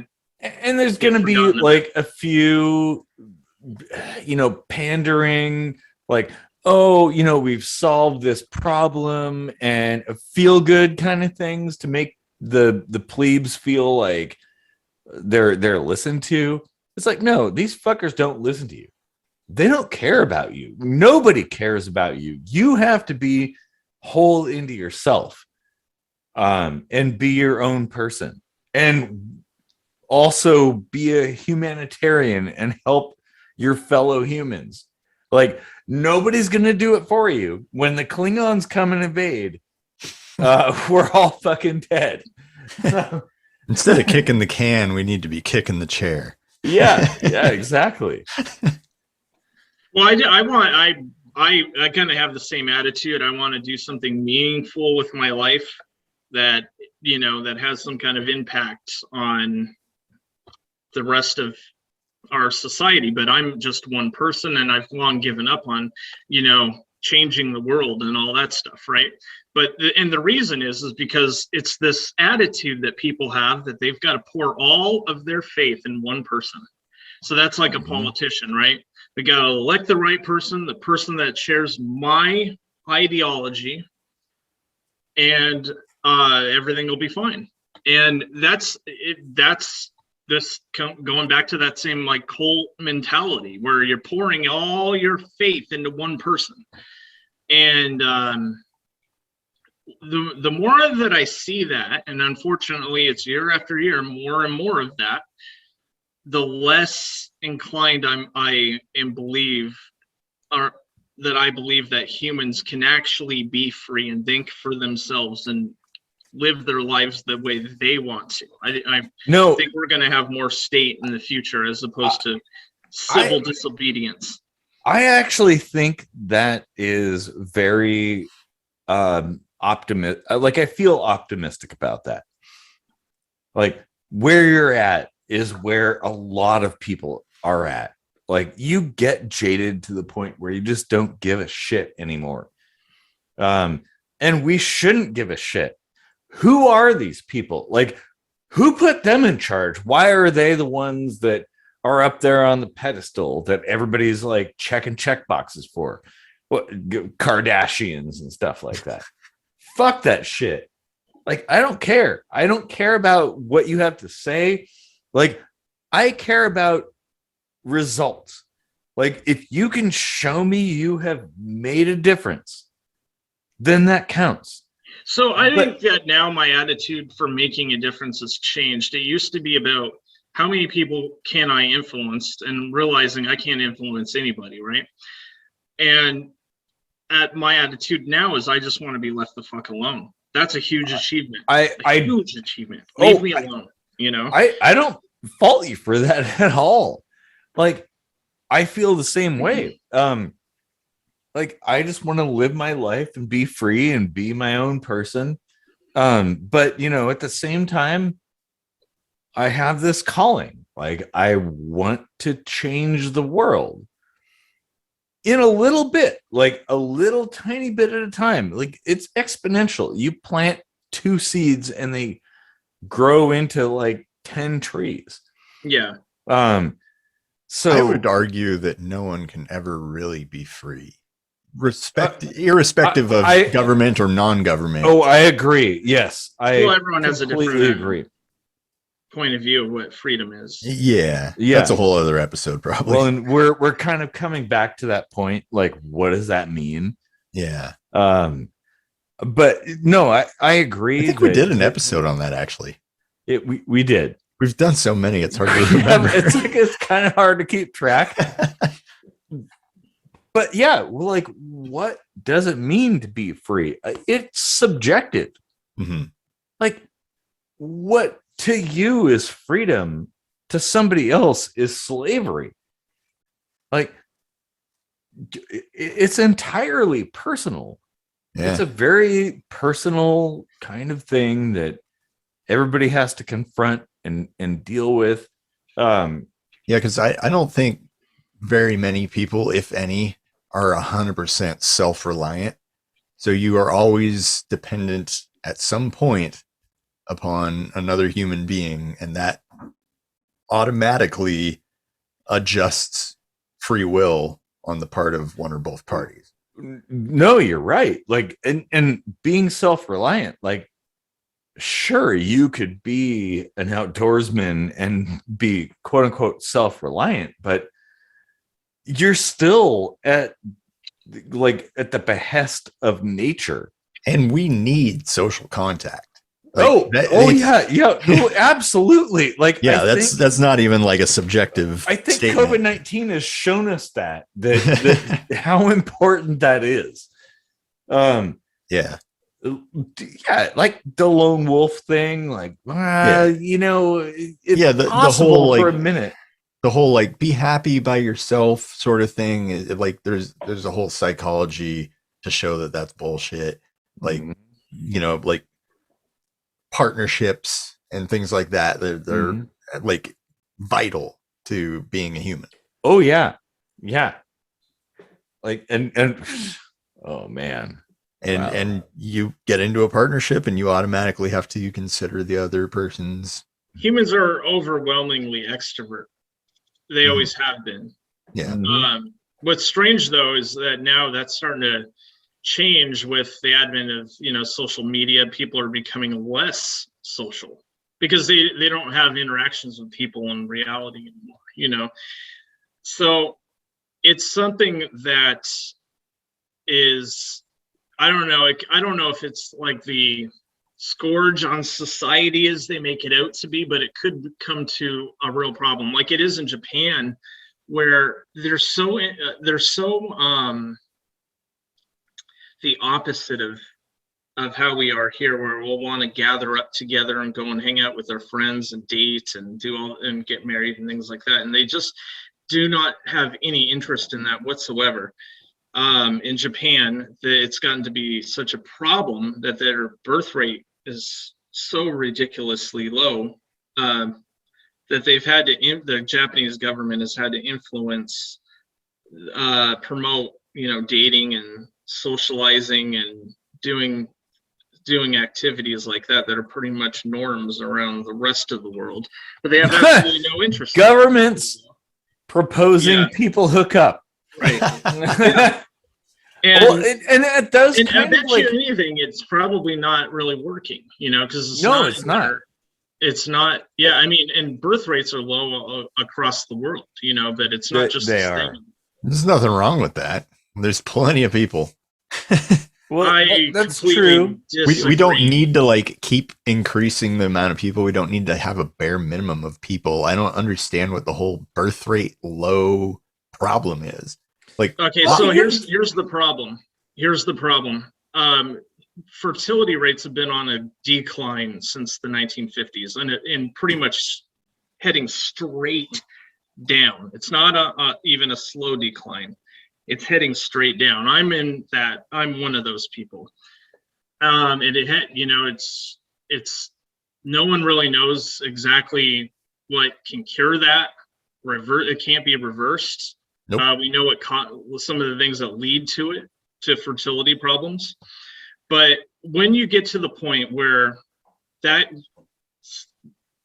fertility problems sink even further, humans can't reproduce at all anymore.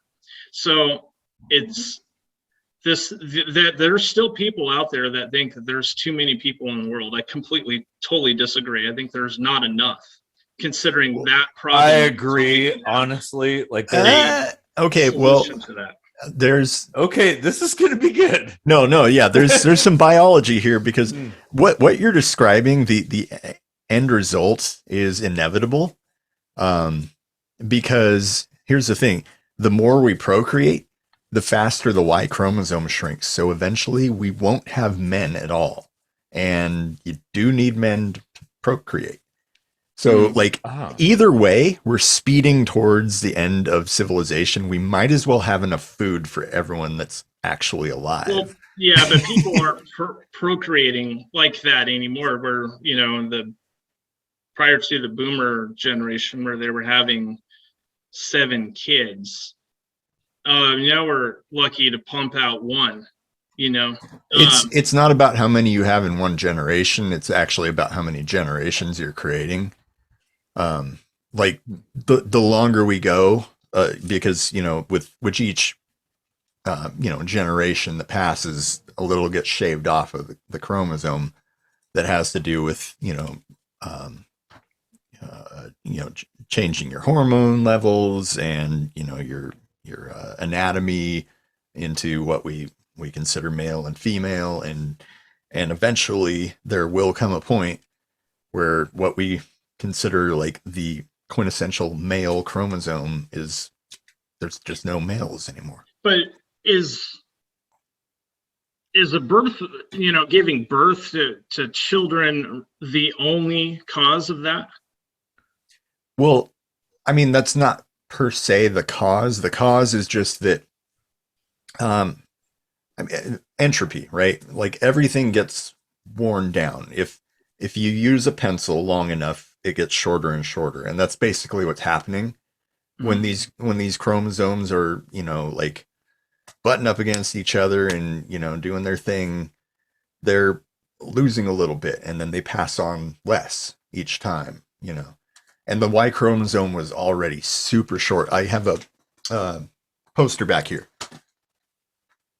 This little guy right here is Y. That's X, and everything else is twice as big as the Y chromosome. Nice. It's already screwed. Yeah. China that's where the whole small dick energy comes from. Well, China used to have this thing where they were aborting women, right? They have this. They've decided to outlaw vasectomies now. So, because they understand that that's a problem, and that's interesting for China to say that too, because they've got over 1 billion people. Mm-hmm. And now they're taking a totally different approach. They used to have the 1 child rule, and now they bumped Right. it up to 2. Yeah. But they're not as restrictive as you would think either. You know, like if you have 1 child and then twins, they're not going to kill one of the twins or anything. Yeah, it's not. They've definitely loosened up on that, and there's definitely. I think then there's the government side and there's the societal side too, and those are 2 different things. Anyway, yeah, go ahead. Well, this is a very excellent conversation. Oh my God, like this is like one of our best. Holy shit. It's a big enough subject for another conversation. Yeah, I agree. Because it's one that's not being discussed enough right now, and it's a major problem, you know, that should be setting off. You know, they're always talking about climate change is going to be the end of humanity. And you look back at the early discussions of that, you know, that when it was really starting to get when they were getting the ball rolling through the consciousness of the public, which, you know, like if you look at something written in the early 80s, they're predicting by 1990, that's the end of the world. By 2000, that's the end of the world. Fluorocarbons. Yeah. Whatever happened to the ozone layer hole? But they're not yet all concerned that humanity could be on the verge of being extinct. They're not at all concerned by that, but they are concerned about the planet being destroyed, you know. And it's strange that nobody's really talking about that. Well, that kind of does lead to the extinction of us. Well, it depends on what you believe happens first, though. You know, I mean, there's a lot of shit trying to kill humans. Well, there is, but humans are remarkably resourceful, and we're able to solve a lot of problems. But you know, this particular existential threat is a big deal. Like, we should be paying attention to it. I actually thought about writing a sci-fi book based on that whole Y chromosome diminishment thing. Nice. I definitely want to talk to you about that. That's interesting. Yeah, where like, you know, the future of society is dependent on cloning the men that we have. Yeah. Yeah, that would actually in that direction.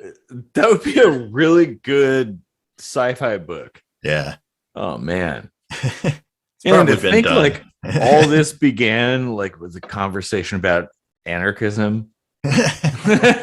Well, but it kind of a conversation about anarchy can lead you into so many different things, because it's something that, you know, affects every aspect of your life. You know, if we lived in an anarchist society, we're thinking, you know, we're using our imagination and going, well, we wouldn't have the state telling us that we can't do this. Like, you know how science, the state tells you what you can or you cannot do certain things, like certain experiments, certain types of research. You can't do this, you can't do that. So corporations are kind of going, well, I know that there's an island somewhere or another country where I can do this. And they find a way to circumvent the rules.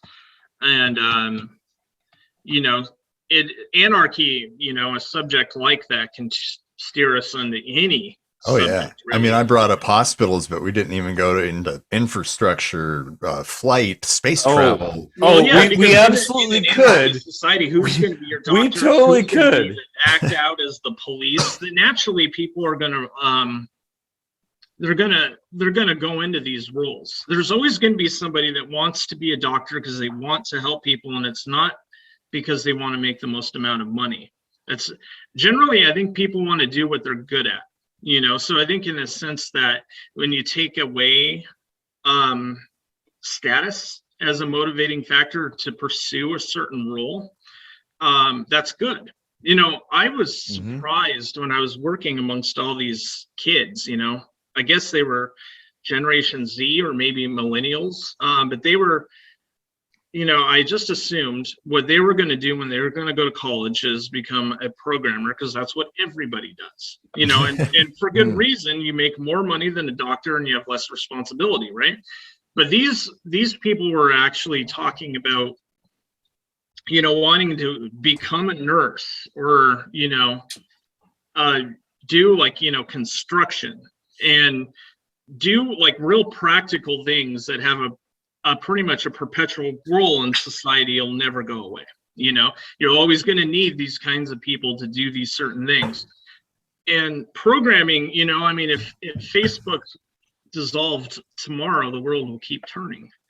But without nurses, without doctors, without these key members of society, then I just don't think it's just necessarily money that motivates people in a lot of ways that people want to help.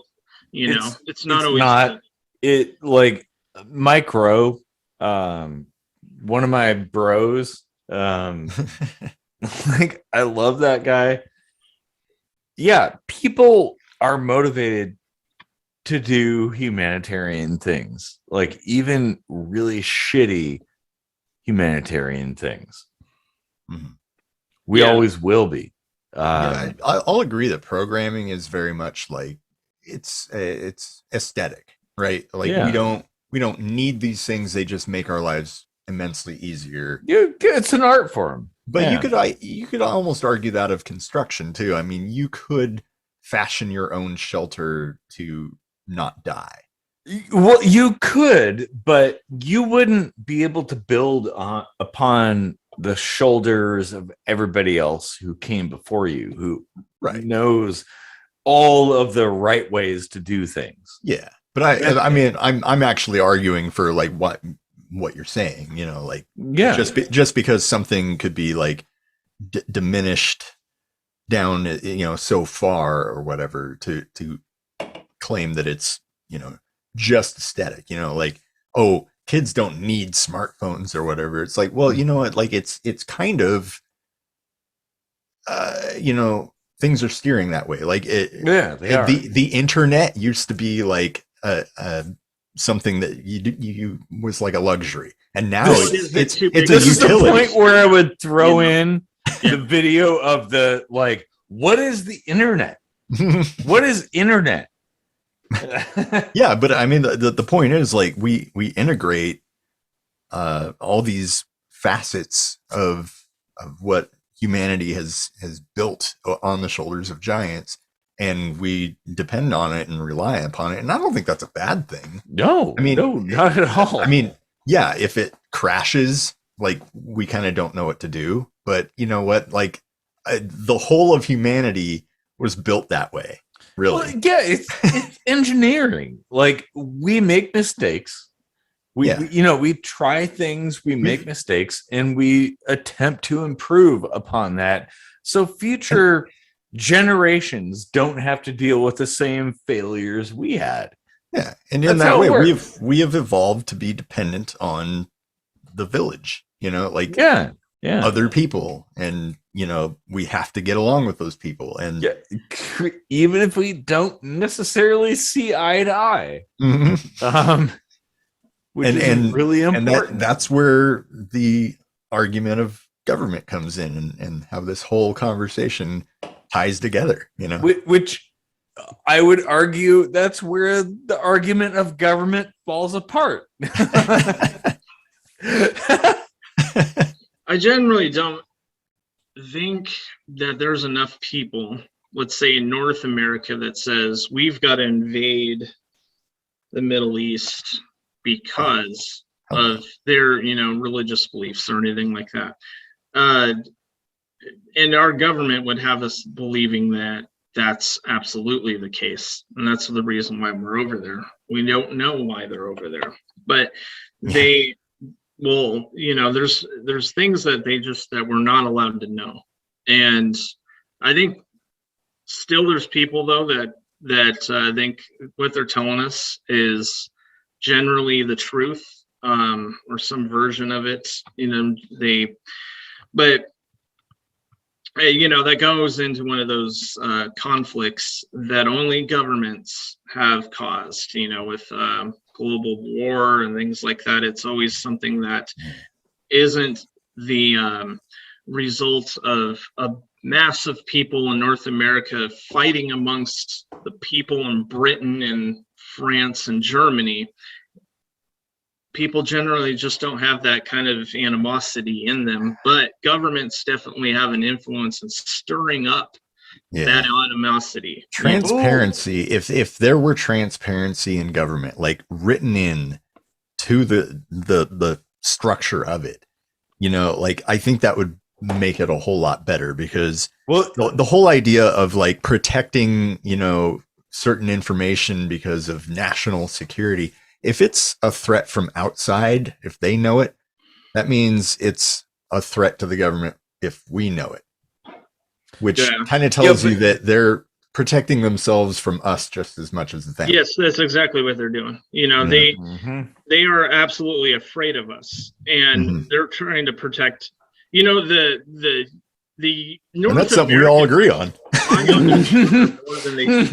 The U.S. like CIA, FBI, they're tapping our phones more than they are the Russians. This particular episode, Ashcroft. This episode might be tapped a bit more. Oh man, but that's the thing. Like, really bugs me is human beings want to get along. You put a bunch of people in a space and they will naturally try to figure out how to solve whatever differences they have and get along.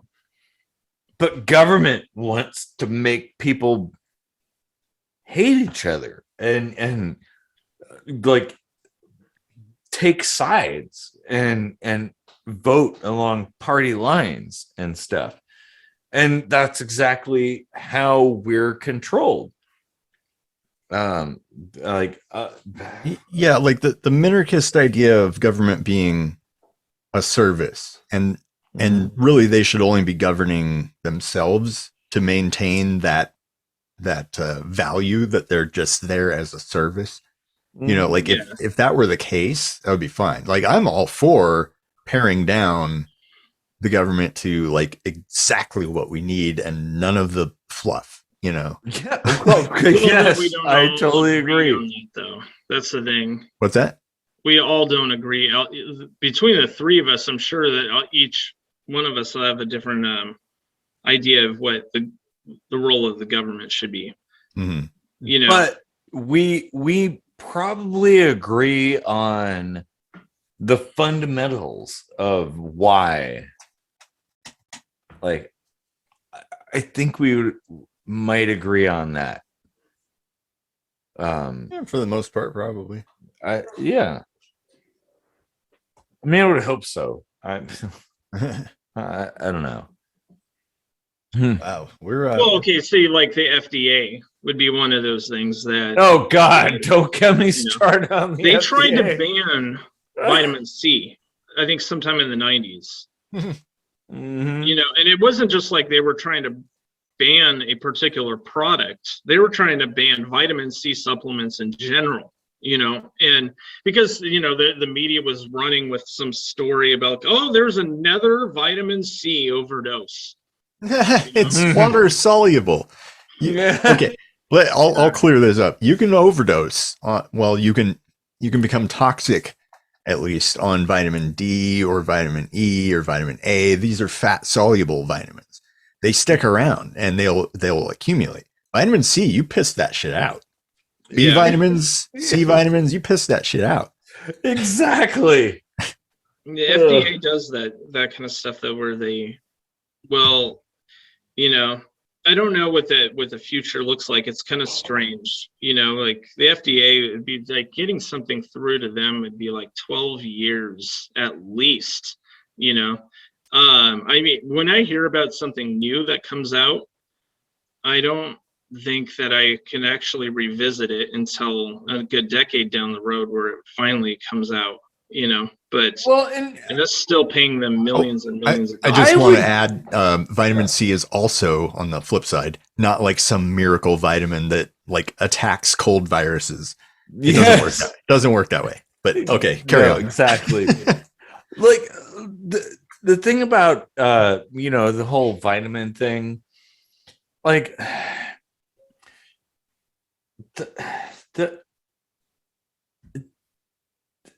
oh man, I have some like pretty awesome thoughts about there, but it. Oh, maybe we'll do a vitamin episode. Yeah, we should probably we should probably like do another episode about that. But just the idea that like, well, never mind. Okay, yeah, we should do. It might be time to wrap up. Yeah, I think so.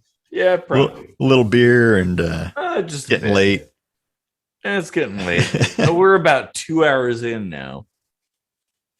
Yeah, that's a feature-length episode. So. I think that's how long does that take to upload for you guys? A 2 hour long YouTube video? I don't know, not that long. 15 minutes, 30 minutes, I don't know. Yeah. Wow. Well, okay, so what resolution is this? This is like 720. Yeah. And I've got DSL, so it's probably faster if Eric did it, but yeah, there's some of my video files are enormously huge because it's high resolution, and it'll take, if it's an hour long video, it takes an hour to upload. And so like working within certain applications that just kind of take forever to render, they will say if it's an hour long video, it takes an hour long to render and then another hour to upload to YouTube, and then you don't get the high definition release until the following day. It'll take them that long to finally upload like a 4K video. I think it kind of goes in stages where your initial upload gets on there and it comes out as 360, I think, and then it goes up to 720, 1080, and so on. They don't release it all at the same time, but yeah. We just need to make fiber optic out of thicker things. It's like no matter how good my speed is, and my speed's about almost a terabyte down, it's crazy fast, but still won't upload a YouTube video probably any faster than you guys, unless I'm scaling down the resolution and that kind of stuff. Well, yeah, that was a pretty amazing conversation. Started with Anarchy, went all over the place, and came back around to Anarchy. Yeah, kind of. Yeah, it can definitely go in lots of different directions. Yeah. Anarchy, We should definitely make this at least a second video, if not a series. Yeah, it could be a series up with this. Yeah. And thinking more about, like, let's say if we substitute a function of government with just humans, because there's still humans running the government, you just take the title away and their authority away, and would anything change? And oh no, hey, that's blasphemy. Don't talk about that. What we're is first thing would happen is a panic. Let's say and the panic is a lot of the time just the idea of privatizing anything that the government does scares the hell out of people. In Portland, in Oregon, they really thought that pumping gasoline was so dangerous that an employee has to do it for you. That was the law. The law wasn't created for that reason, though. The law was just an economic stimulus thing, to give more people more jobs. But they were the only two states in the country, I think. So I don't know if they're still doing it, but when I was still living in that area, they were. And Oregon, no, they got rid they of got that. rid of it. Okay, so I think Jersey is the only one that still does it now. But these people, they really think that pumping your own gasoline, they think that they're going to die if they try to, they could potentially die if they have to pump their own gasoline. I mean, that's You just know, the I mean- byproduct of ignorance, you know, like if you're raised in an entire generation was raised not pumping their own gas, and there were stories of like when they repealed that law in Oregon, there were, you know, like 16-year-old drivers that would go to the gas station and see the green handle and think, oh, that's the eco-friendly one, and they'd stick diesel in their gas engine. You know, yeah. Oh yeah, let's just put some diesel in a gas powered vehicle, but yeah, or unleaded powered vehicle. But yeah, it's just something Damn that hippies. people, they will never. Well, It is the like a funniest lot thing. of those things are very similar to like the feelings people have about guns. But we Yeah, I should know. probably Don't open another can of worms. That's a can of worms. I I'll want leave to that get in the rain on can that one, though. closed. That'd be- yeah. I have a long list of things a gun can do for you, though. Yeah. It's kind of endless. And, Like one of the big things is fun. yeah, Well- absolutely. Yeah. Oh man. Well, that is, it's a really, What was that Vince Neil song? About the gun. Damn it. Can't remember. shit. That would be a really good, like if only we Breaking had the in the gun. ability. Breaking in the gun. That's Breaking right. it. Wow. I haven't Oh yeah. listened to that in a while. Right. Yeah. Yeah, we should wrap up then. And if there's anybody still hanging out, you've probably already commented because we got pretty heated and you probably had your opinions. So throw those comments down there and share this video and let the world know about Anarchy. Yeah, and this is kind of a very opinionated topic. So yeah. Don't know what I want, but I know how to get it. And Oh, we used to just stick two fingers up and say "fuck the queen," and that's all you need to